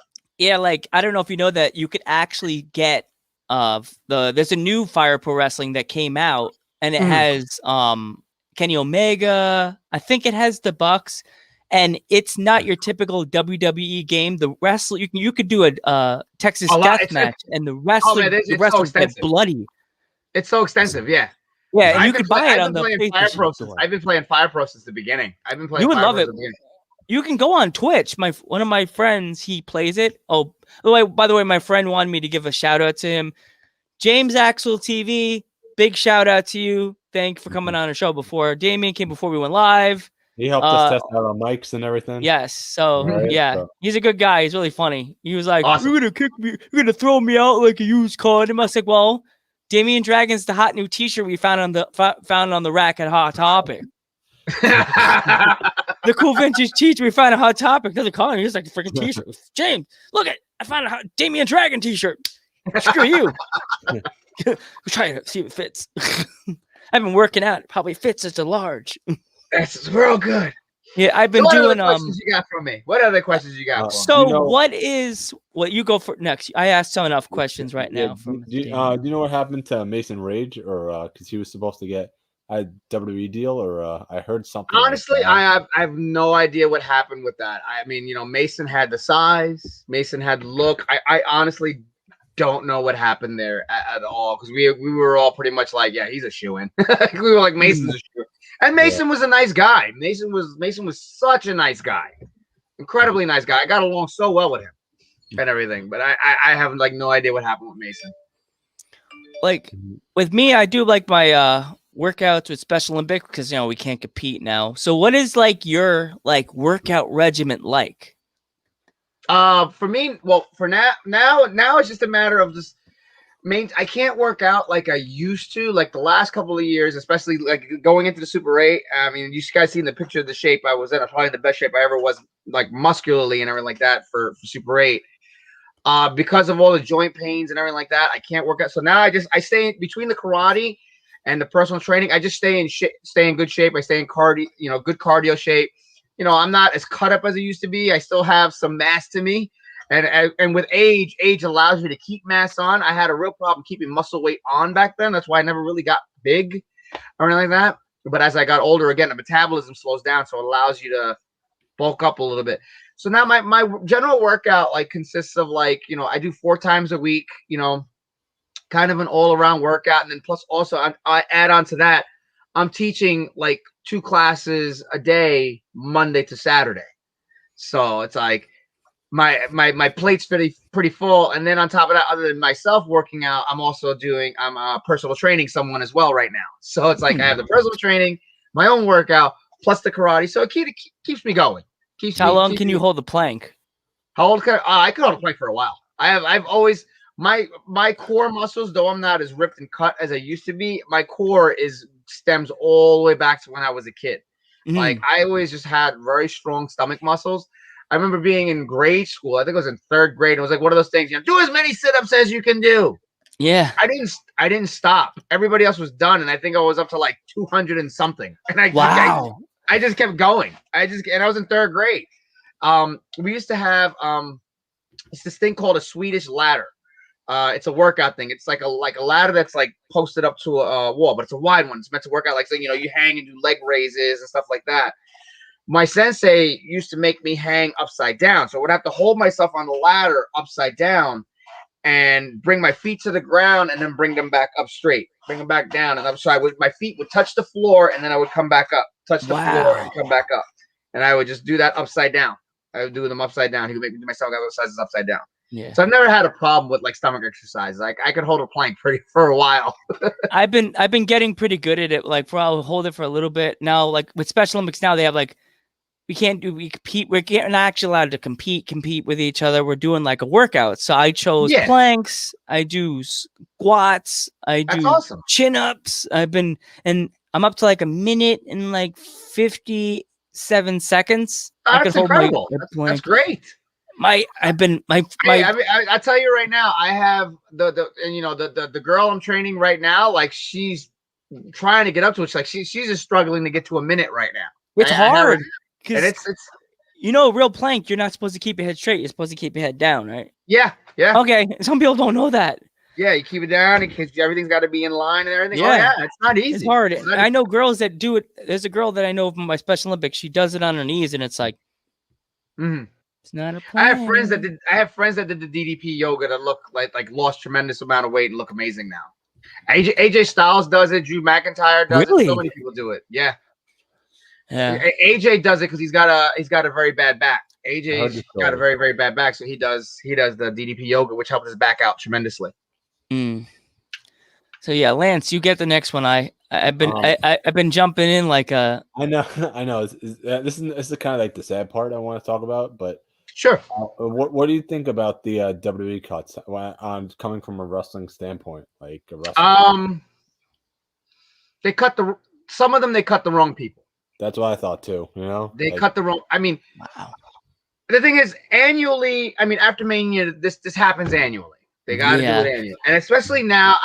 Now more than ever, unfortunately, because they're not doing house shows and everything like that. And regardless of whatever, merchandising is taking a big hit, and the wrestlers financially taking a big hit too, because those house shows feed the merchandise sales. A lot of people don't think about that. So those house shows do help as much as they didn't want to have house shows. But the problem is what they're keeping for whatever reasons they may be versus what they're letting go. The hardest ones they let go at the top 3 that they made a mistake letting go, that's across the board from professionals that are there that have publicly said it. Samoa Joe and the Iconics. Definitely. Yep. They let go both of them? Yeah. The Iconics never should have the Iconics never should have been split up in the first place. I mean, there was the rumor that Peyton was supposed to get a singles push, which never happened. Then they put her in another team, which made no sense, you know. And then Billie Kay left, and I was really surprised when Billie Kay's name got announced, because she'd been killing it on SmackDown just doing her comedy promo stuff, and everybody's like, this is gold. Yeah, this is amazing. People loved her stuff. So those are the main 3 I think they really, really dropped the ball with was the Iconics and Samoa Joe, especially Samoa Joe. I mean, come on. He's a beast. Oh my God. You know, I mean, granted, yes, you know, he had his fair share of injuries, but even before that, you know, and then, you know, he went through that angle. He was doing at Roman where they were butting heads, and all of a sudden there was the car crash, and he thought more about dude, regardless of us hating each other, that's somebody slamming into a car and trying to kill somebody. It was getting interesting, and then they just dropped the ball with it. Yep. I mean, he should have beat Brock Lesnar when they should have had him go over on Brock Lesnar. I mean, they had him make the most physical match that Brock had. They should have had him go over Brock. I don't know why they didn't have him go over Brock. I would have believed it. Who here would not have believed him going over Brock Lesnar, especially the way they built that program? He was the only one to get Brock Lesnar mad and get in his head the way he did and everything like that. And he was the only one to get in the ring and be as physical with Brock and everything like that. Who wouldn't have bought Samoa Joe going over on Brock Lesnar? Good night, Thunder. I'd have bought it. I could have seen him going over. Same thing when he feuded with AJ for the title. I thought he was going to get it versus AJ at that point. I was like, all right, you'll get it from AJ. Nothing. You know, so I still think they could have done a Walter Samoa Joe match, which was missed money. Oh yeah. Oh my God. Without a doubt. That would have been insane. To watch him take the chop from Walter. Oh my God. It would have been a great match. I mean, again, it's unfortunately, I mean, okay, putting aside those 3 now, putting aside those 3. As far as the other ones, it's a sad situation, but unfortunately it has to be done. Mickey James too. Because it's business, you know, but a guy like Mojo Rawley, who they did nothing with, if you watched him and his promo stuff and you watched his stuff on social media, the kid could cut a promo like no tomorrow. And he's entertaining as hell. So hopefully he'll get the chance to go somewhere and really pop. Because again, just because they're gone now, you don't know what they're going to do when they go elsewhere that's going to cause them to go, bring him back.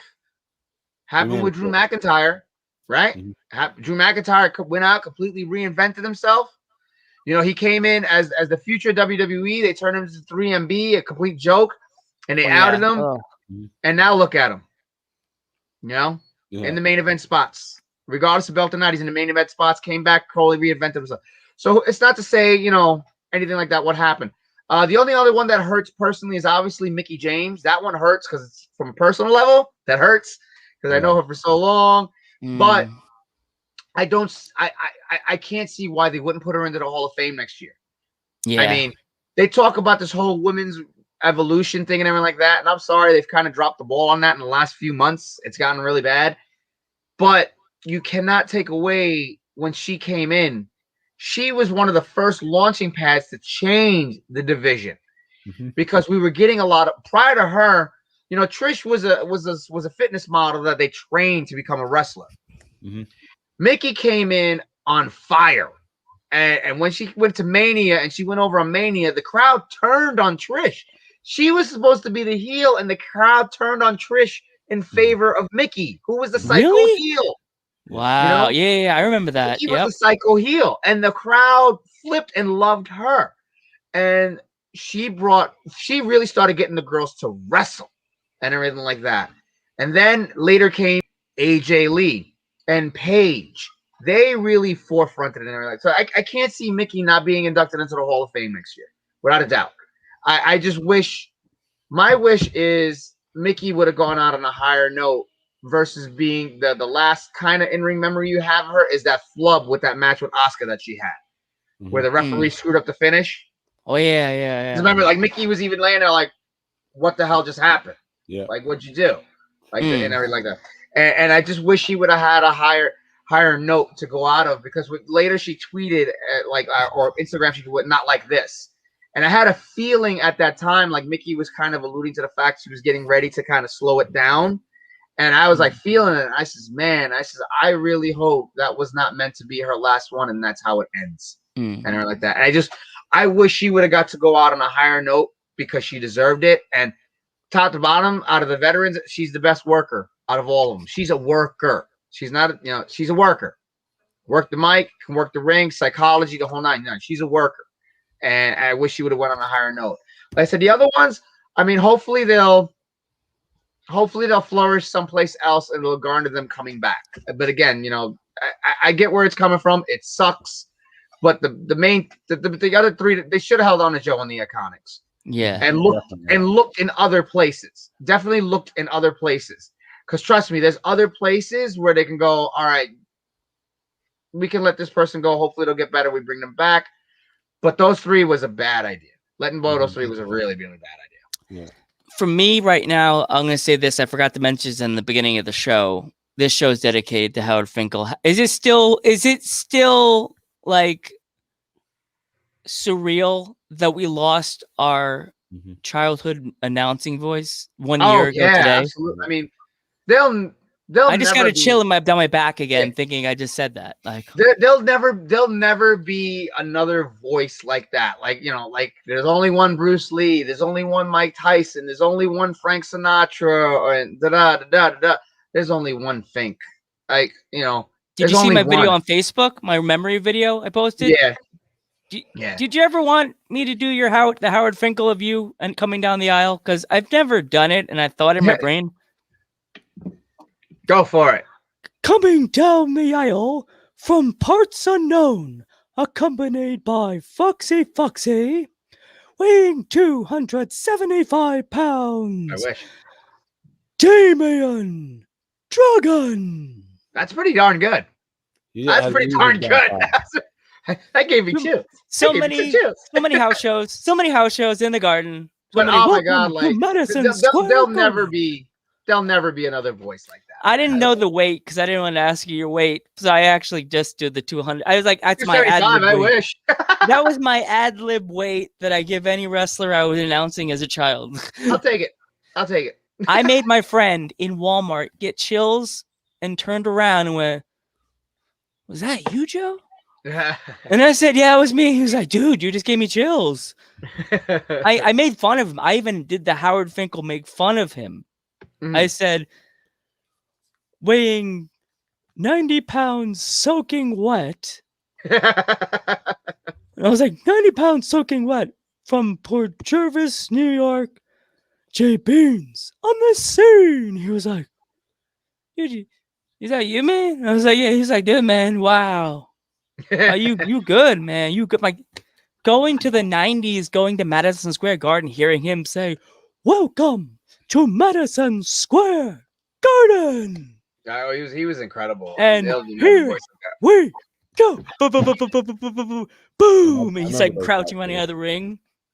I was there when he announced Andre the Giant died. Wow. Yes, I still like get freaked out, like the awkward silence in my room. I can hear the crowd like this. Because Howard Finkel, they were always chickling like a little quiet cheer, and he says, I have some good news and some bad news. The good news is we have new Undertaker t-shirts. The bad news is Andre the Giant has passed away. And the bride went, wow. The quiet talk. And I'm like, I was like, my dad's like, oh my God. And no, we were like, that was like before the media. That was like, he was just standing there doing the announcement, and he was like, yeah, that was my. And now back to the show. Yeah, like he didn't know how to. He did the happy. He knew Undertaker. He had the T-shirt in his hand like this, and then he was like, and I got some bad news. Like, wow. Yeah, that was. Yeah, I was gonna mention that was our dedication to this show because I saw it on Facebook and I forgot to mention it. I was so excited to have you on the show. I'm like, forgot to think. Ah, no worries. Yeah. So what else you got? What else you got for me? What else? What else you got, Joe? If you could face any wrestler from the past of either WCW, WWF, or NWA, who would you be? Who would you face? Wow. Oh my God. Or ECW, or past of ECW, who would it be? So many. And some of them I wish I got to work. So many. I was ECW. I wish I got to work Jerry Lynn. Really wish I got to work Jerry. I think I could have done. I think I, would have learned so much and had an honor working with him. WCW. I would probably gotten time to 1,001 Knots, but I would have given Dean Malenko just to learn. Yeah, just Dean. To learn. Trying to think from the past. Probably got again. Guys I mentioned would probably beat the tar out of me, but it would have been a learning experience. Tully Blanchard, Arn Anderson. Let's see. But in terms of like later, I'm trying to think like guys I really want to work. In terms of modern, I'd love to work Adam again because Adam Cole and we got to team and we only got to work a little bit in we actually worked. I'm sorry, we worked one singles match against each other. But I would have loved to work him one more time. Trying to think who else. I have some good ones out there. Wish we had the sound effect. Adam Cole, baby. And he's been doing that even before that. I wish we had the sound effect when you said his name. Adam Cole, baby. Yeah, he's been doing that forever. Trying to think guys that are out there now that I wouldn't mind working. What was that his last pay-per-view before he went to Ring of Honor? Before he went to WWE, he wrestled Tanahashi. Yeah, I could have seen you and Foxy doing a stable with Gangrel. We tag teamed with him once. Really? I would have loved to seen back in the day. I don't have the tape, and I wish I did. But by far, probably one of the coolest moments in our goth career. Without a doubt. So she and I come out with our other partner. They were doing this whole storyline thing. It was like regular shows at this place, similar to an NYWC. So we had this whole angle. We kidnapped this other wrestler's nephew, which was actually Foxy's brother. But he was the other guy's nephew and all this stuff. So we kidnapped him in this whole 9 yards in the name of him. We just kept saying him, but we didn't say who him was. And the name of our group was Bloodthirsty and everything like that. So then he is coming. He is coming. The show came and he finally arrived, and he happened to be Gangrel. In a locker room, unbelievably amazing guy. Huge in so many ways. Big guy. But he was so cool because they wanted us to cut a promo and everything before we hit the ring. because basically what we were doing, we were his little minions doing everything he wanted before he got there. So everything we did was actually by him. So we go into the promo, and they kind of tell us what to do, and I'm like, well, Gangrel's the man, so let him talk. And Gangrel was, nah, man, this is your deal. I'm just the attraction. You talk, you do it. You've been doing it this whole time. You do it. So if you see in the video when he's in the music video and he's just back, that's all he did. He didn't even talk. He just did the faces, and he held him like he had the kid hostage. And I was the mouthpiece. He dubbed me the mouthpiece because he was like, "This is your house," and so that was cool. So again, he had never seen my Disturbed work ever. Disturbed was a little, especially when he was a heel. It was a little bouncy. He's kind of off the wall and then really, really crazy. So we go to the ring first because Gangrel's going to get the big grand entrance, lights out, the whole 9 yards. Yeah. So we're standing there and we're trying to do our gimmick and everything like that, and of course the lights go out and then the music hits. And Foxy's next to me, my partner's next to me. He's supposed to be like this like savage caveman type thing, right? So we're all talking under our breath. This is the coolest thing ever. And he's walking towards us, and we're partners with him and everything like that. That's awesome. So inside, like we're working our gimmick, but inside we're completely marking out the whole. Yep. So he comes in and everything like that. So he's finally seeing his work. So he goes, all right. We're getting a plan together. But he goes, okay, I can see how this goes. Because you're the crazy savage one. You're just crazy and off the wall, meaning me. You're just crazy and off the wall and everything like that. So I go in to start. Now, I apparently had a hot moment where I got to gross out Gangrel of all people. I grossed him out in the middle of the match because my elbows are double jointed. Both of my arms are double jointed. So Johnny Rod's always told me in a match I should use that as a gimmick at one point. Use that as a gimmick somehow, where somebody snaps my arm and it looks like my arm is broken and everything like that. Because like again, my arm's been decent as you can see. Look at that. Yeah, they both bend. You started it pretty far. So the guy puts me, in an arm bar and everything like that. So I crank it. So when he cranks it, I go and make it look like. So I hear the whole crowd's like, oh. So they think he really broke my arm and everything like that. So it looks like I'm like, oh. So we're trying to work it like it really happened, like he really broke my arm and everything like that. And I'm like, oh, don't touch me. So then he comes close and I go, wham! I waylay the baby face, boom, and I take my arm and I make it look like I pop it and snap it back into place. The whole house in unison. I grossed the entire audience. It was like, that's so gross. So I tag out, I tag the other guy, and I'm next to Gangrel, and Gangrel leaves and goes, brother, that's the grossest thing I've ever seen in my life. That's great. That's great. Yeah. Oh wait, I think Everlive So Spiffy has another. Unless Metal Geek, if you have a question, sure. Yeah. Oh, most tragic loss that hit me hard, Eddie Guerrero. Oh, yeah, that's crazy. I took that. That one hurt me a lot. Because if you remember when he was first released from WWE. His first indie booking was ICW in the Elks Lodge in Queens. Mm-hmm. I gave Jack the idea to call him up. I says, Jack, why don't we get Eddie Guerrero? He just released him, and I'm like, why don't we get Eddie? He says, you think they'll book? You think he'll sell out a house? I was like, Eddie Guerrero. I'm like, yeah, he will. I was like, he'll sell the house out without a doubt. I mean, it's the Elks Lodge. The place we were running pretty good shows as it is, and so we made a big banner, put it out front the day of the show too. Appearing tonight, Eddie Guerrero. I had never seen such a line so long in front of the Elks Lodge, and they all came for Eddie Guerrero. So they go pick him up and they bring him. And I was helping out with ICW at the time, like behind the scenes and everything like that. So Eddie comes in. I bring him to where he's in his locker room and everything like that. And I say, hey, Eddie, this is locker room area. If you need Eddie, like, I says, you're like one of my all-time idols. Because again, as I went up, he was definitely one of my idols up there and everything like that. And that showed in some of the things I did.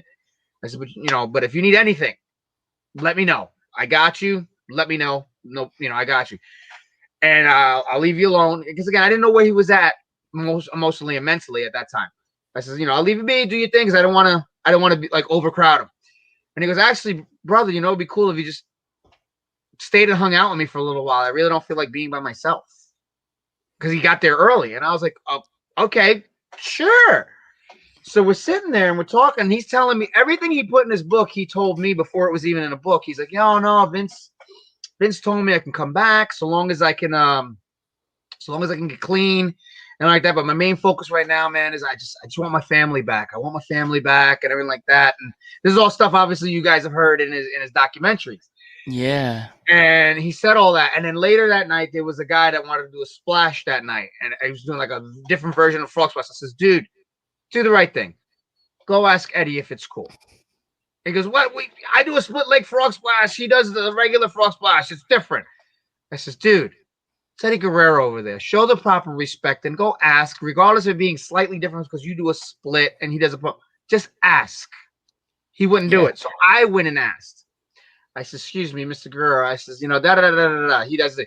And Eddie goes, bro, moves are moves. It doesn't matter. It's cool. But I'm going to tell you something. I appreciate that respect. I really, really do. Thank you for that respect. So he started working in the New York Northeast indie scene for a while. He kept coming around. So him and I actually became really cool and friends and everything like that. Like I have a video somewhere of us cutting a pro in the back and he's like, come here with Dragon. And we got really good. And he was doing so good. He went back to the E. When he went over for the title and everything like that, like all that stuff that they pushed about him was true. When he went over the title, I cried tears of joy.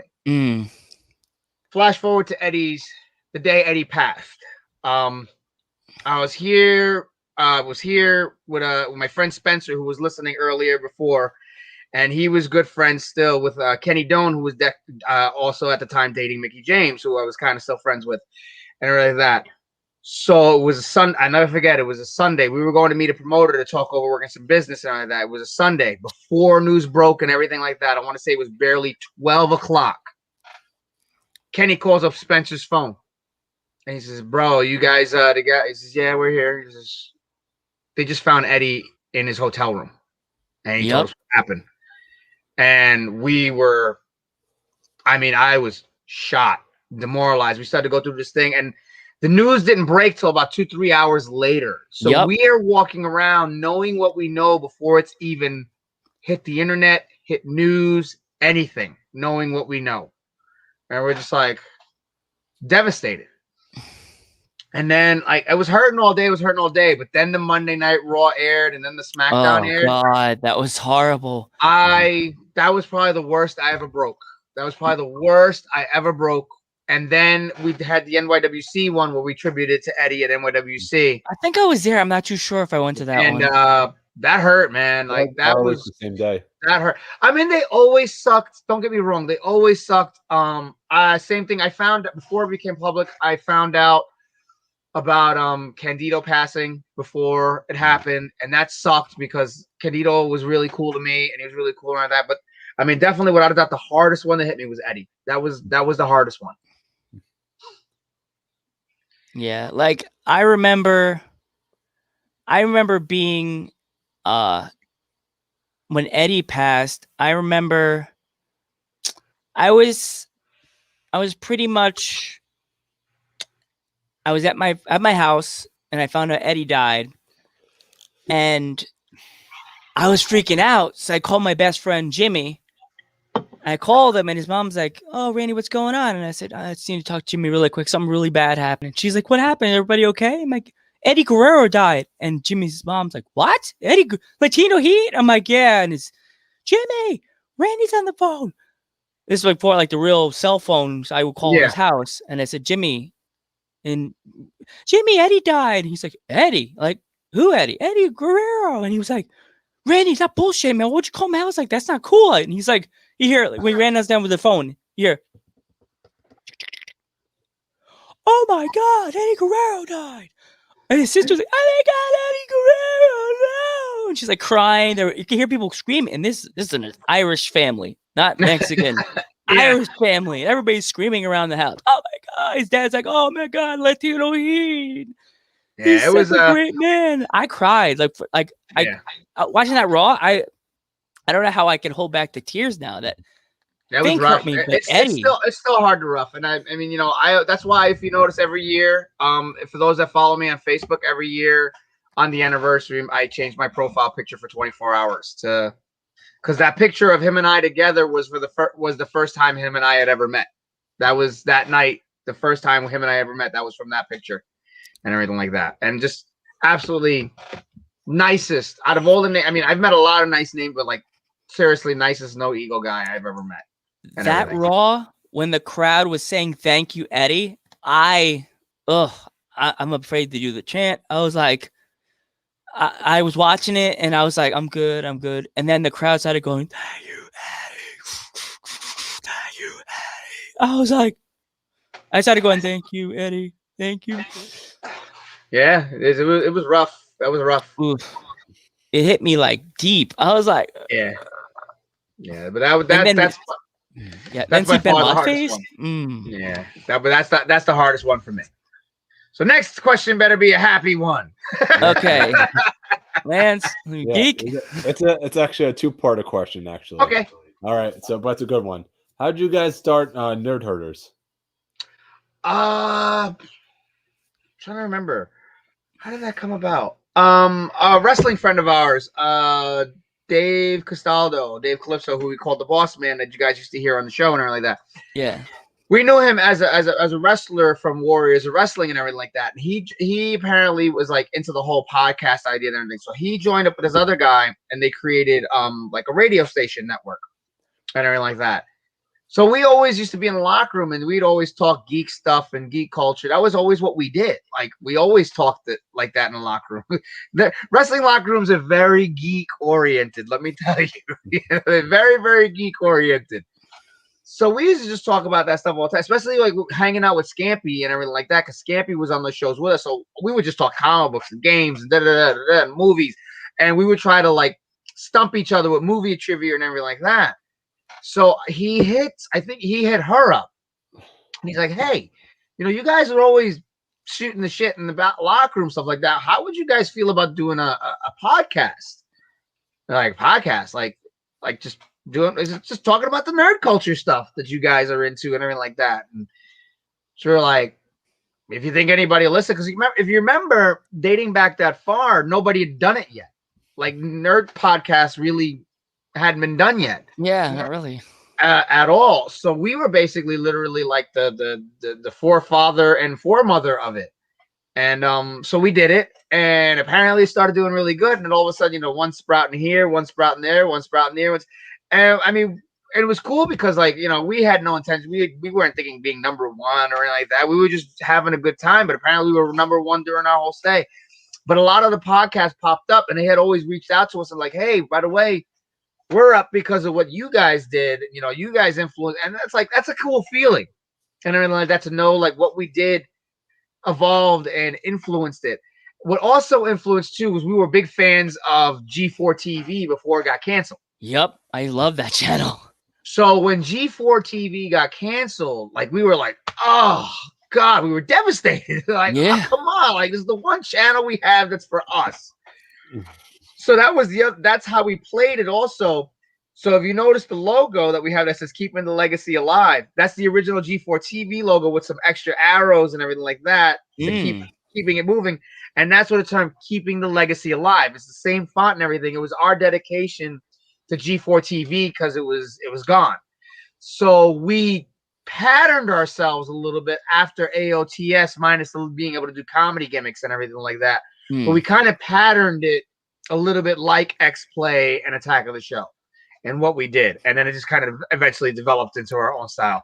Henceforth, that's how Nerd Herders came to be, though. Well, I have something really cool and asked you an interesting question. Well, if Dan can do an episode with you and the other guy can do an episode with you, we'd be happy. It'd be an honor and a pleasure to have, if you can, like one day. If you can't do it one day, if Dan can't do it and the other guy can't do it, we'd love to come with you. We could even do it here on Dudes on our Twitch. And we could do it here and have you guys flipping up in the front corner and have us as your other, because we're geek and Ghostbusters. Exactly. We're geek enthusiasts. Yeah, I can see what I can make happen. Yes, I can see what I have the green glasses. They could change. I could put the Ghostbusters flight suit on and put my Ghostbuster hat on. Well, you see what Dan's got in his background every time Dan comes on. Well, you know me. I am a founder of a Ghostbusters franchise, and I'm known by the world as Ghostbuster Joe on Ghost Head Talk. Definitely subscribe to my YouTube channel, Ghost Head Talk. And Damian, do you have anything you want to plug? I honestly have nothing to plug right now. I mean, I listen to us on Nerd Herders the last Wednesday of every month.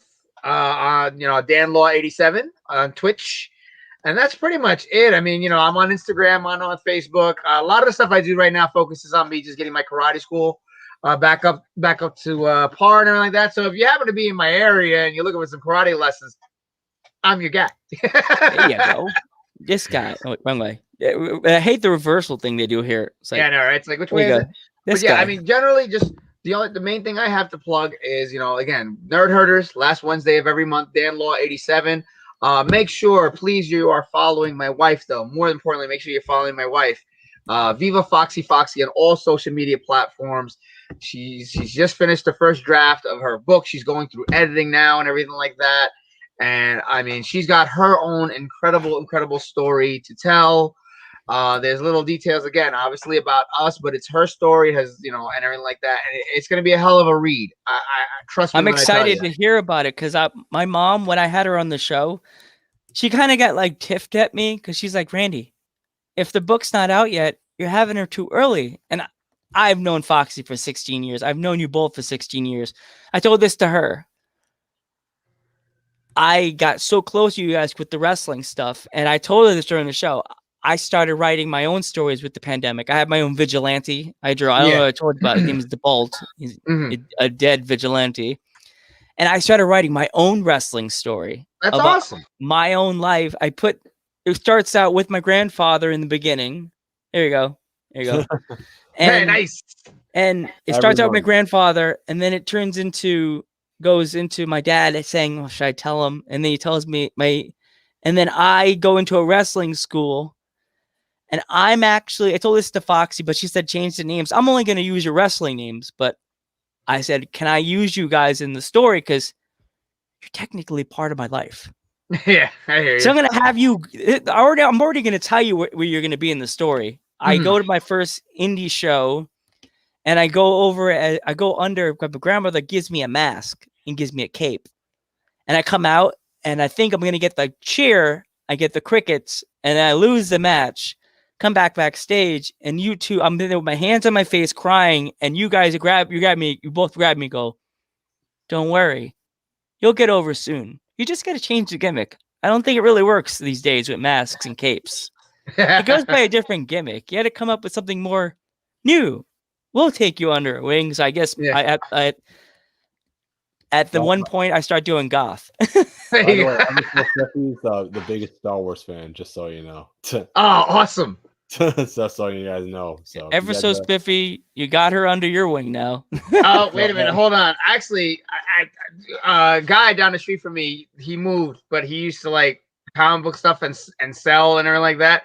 And he put this out in the trash, and I was like, and I grabbed it, and it's in my man cave. I'm waiting to hang it on my ceiling. You guys don't like this. This one's for Ever So Spiffy. Check it out, Ever So Spiffy. Hold on. You're gonna like this. Oh my God. Awesome.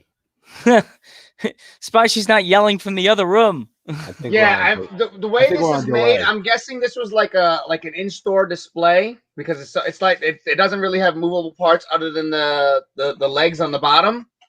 The wings don't spread, but I guess this was like something that was like for a display for a store or something like that. So he threw this out, and now it is residing in my man cave, waiting to get hung on my ceiling. Friggin' awesome. Are you big into? Wait to come back. I'm coming. I'm listening. Are you big into Legos? My kids are. My kid's more into the figures than anything else. Like they get the sets, they put them together, and then the next thing the sets are destroyed, and they just have the figures. Did you see that they released the Ghostbusters Afterlife Lego car? The Ghostbuster for the new movie? Yes, I did. I have a friend that's in my program. I go to a program on Fridays with people with disabilities, and him and his mom, Oh, they actually put together. Oh, she freaked out. Oh gosh, Lance, now you got to open up your wallet. Great. Good job, Geek. You're gonna have to open your wallet now. This girl, a little bit of a delay for her, so she just saw it now. Let's just say she sounds like the girl from Friends that Ross dates. Oh my god, that's Biffy. She's like, I have a whole like. I don't even have everything out yet. I'm still this man cave is still a work in progress, so I have sections. So like I'm still working on my Star Wars sections, which has like my Star Wars Funko Pops and miniatures, my Darth Maul Pez head and all that stuff. Yeah, I have stuff all over the place. Yeah, like I saw that car and immediately I think, because he told me, he's like, hey, Joe, did you get the Ecto 1? I'm like, what Ecto 1? And he showed me the box. And I said, oh, that's been all over Instagram. It's the new car. Oh, actually, fun fact, really quick. This one's actually forever so spiffy too. Okay, so remember as Disturbed Damian Dragon, I used to wear this thing and everything like that. Yeah. Fun fact, the thing that I used to have hanging in front of me and the way the gothy style looked on the bottom was actually inspired by Darth Maul. That's because if you saw the way his outfit was, it had the stuff. So I try to make it in a way to where it looks similar, but I had to still be able to move. Yes, but the lapel thing hanging in my front and my back was actually Darth Maul, inspired by Darth Maul. Interesting.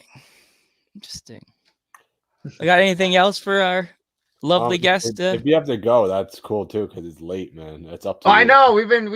I think we went later than Foxy, and she's got more to plug than me. Yeah. The problem is, I just my slightly longer years than her just gives me more stories, and I still have tons of stories. And you know what, Damian? Tell them we could be here all night. It's all we could be here all night. Which my mom and dad will be like, you were on the Wi-Fi all night, Randy. I tell you what, I give you both one last quick fire question because I have to teach karate in the morning at like 10:15. So I give everyone one last question and then we'll call it a night. Okay, here we go. Geek, you first, then I'll take the last big one. All right. How did you guys meet Dan anyway? Dan Law. I met Dan through through ECWA. The way I met Dan was him and his old Hell on a Cell radio partner used to come to the ECWA shows initially as fans, and then they started letting them host like a show live at the shows. That's cool. So that's how we became friends, and then they made New Moon Rising, and I wrestled for them for a little while before I retired. So that's how Dan and I wound up becoming friends, and we've stayed friends ever since.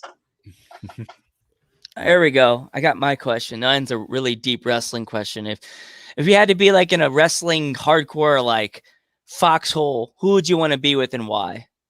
Oh, I'm like in a real life situation? Yeah, like a hardcore, like if you had to be put in like in a kind of match, kind of like the I made it sound like Michael K. Who would you, if you want to be in a foxhole, like if you had to be in a deep hardcore match, who, like one of those kind of like matches, like kind of like the Psycho Circus. If you had to choose your team, who would you from the past would you choose for like ECW or like the new age WWE to be in the match with? I'm taking Haku with me, number one. Of course, I want Haku. He doesn't give up. Haku's a beast. I may only need Haku. There's stories about Haku that still live today that you're like, oh god. Chris Jericho just talked about it on Steve Austin's thing. He just told his Haku stories. Let's see. So we're gonna do a team of 5 Psycho Circus. Haku without a doubt. Let's see. Trying to think who else would I want that's like super hardcore. Oh man, it's like some tough dudes. What's the name in the chat that said Sabu? Sabu, maybe Sabu's a possibility. He might turn on you. Yeah, I know. That's what I'm saying. Like I gotta watch out for guys that won't turn on me. I might just be good with Haku. Handicap. Nobody else showed up. You know what? I'm choosing all big guys. I'm gonna pick AJ's new guy. Who's AJ's new guy? Oh God, Osmos. Right. Him, almost whatever. Osmos. The guy's taller than the Big Show, and he could do a round kick. And he's taller. I saw a picture. He's taller than the Big Show, and he could do a round kick in skinny jeans and break a guitar. I'm taking that guy with me too. I want that guy too. Let's see who else from the past. Who else was hardcore from the past? I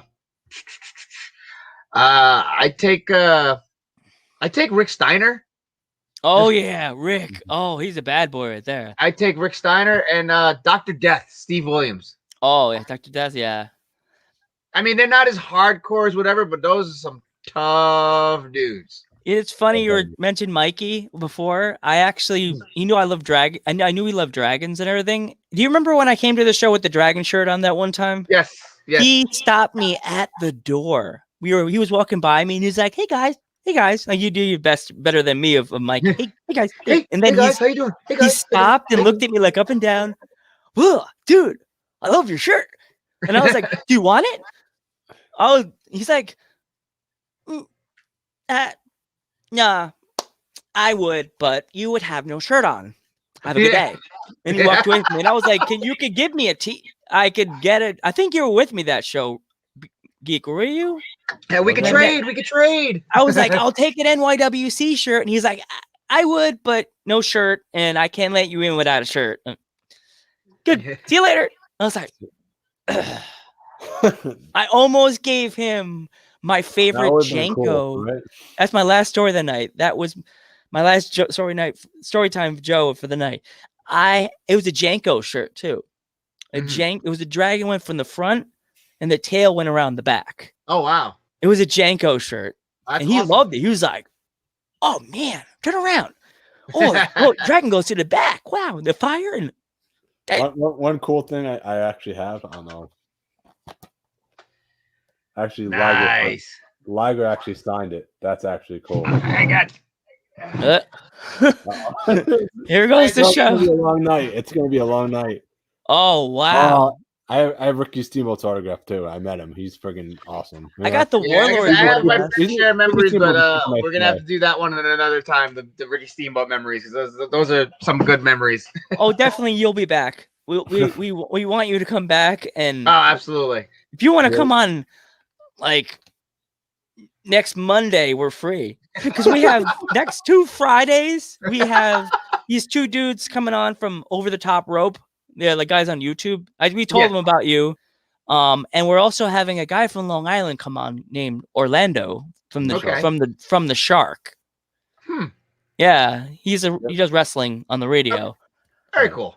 Yeah. So if you want to come on next Monday after Raw. We could even make it earlier, make it start at 8, so you don't have to be on so late. Monday's a little tight for me, but we'll definitely work out a part 2. We will definitely work out a part 2. Oh yeah, we have to have a part 2 of this because I know you have tons of Damian Dragons. You have so many stories to tell us, man. Right?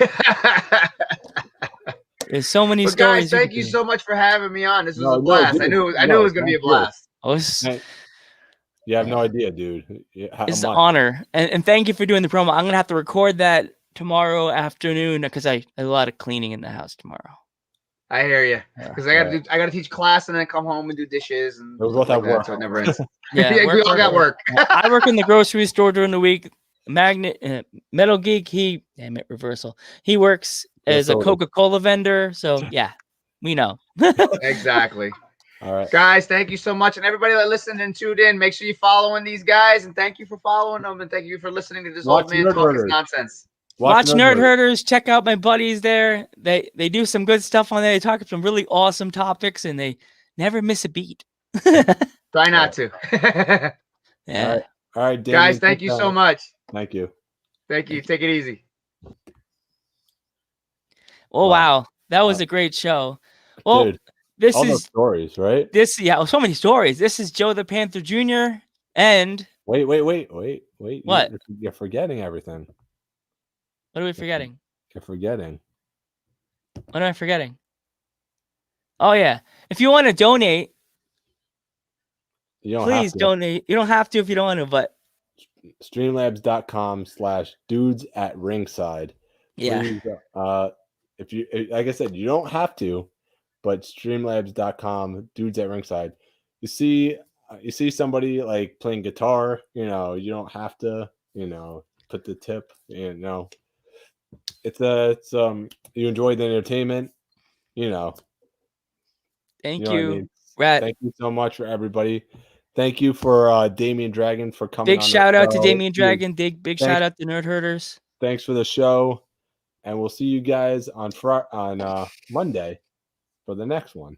Thank you, want to read Grandpa. anyone real quick, or I would like to say thank you to my grandfather for lighting the light, my cousin, my grandfather Jose Quinones, my cousin Pete Sanchez, and my other cousin, the Blue Demon, for lighting the way for all Latino wrestlers. And thanks again to Damian Dragon and to the Nerd Herders. Thank you for giving me the heart to want to start a podcast with my friend.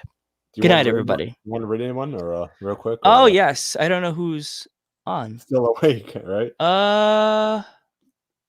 It's only 5. It's Fightful Gaming. You got Therapy Dragon, and Raid Therapy. Oh, he has Fighting Gaming. Fightful Raid Gaming? them. Fightful Yes. Gaming. All right. Yes. All right. I mean, they'll need the support, but we'll support them anyway. Oh, they have 27 now. Yeah. Oh my gosh, is there anybody that doesn't really have many? Do you have Moon? You have Moon Bear? That's one of the girls on my list. She only has 9 people in her room. Moon Bear? Yeah.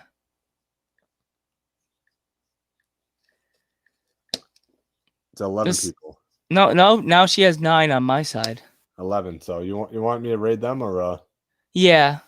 All right. So give us the support, everyone. Remember, dudes at ringside in the comments, right? You want to see the dudes at ringside, right? All right. We'll raid this person. All right. So thank you guys. Thank you guys. Have a good one.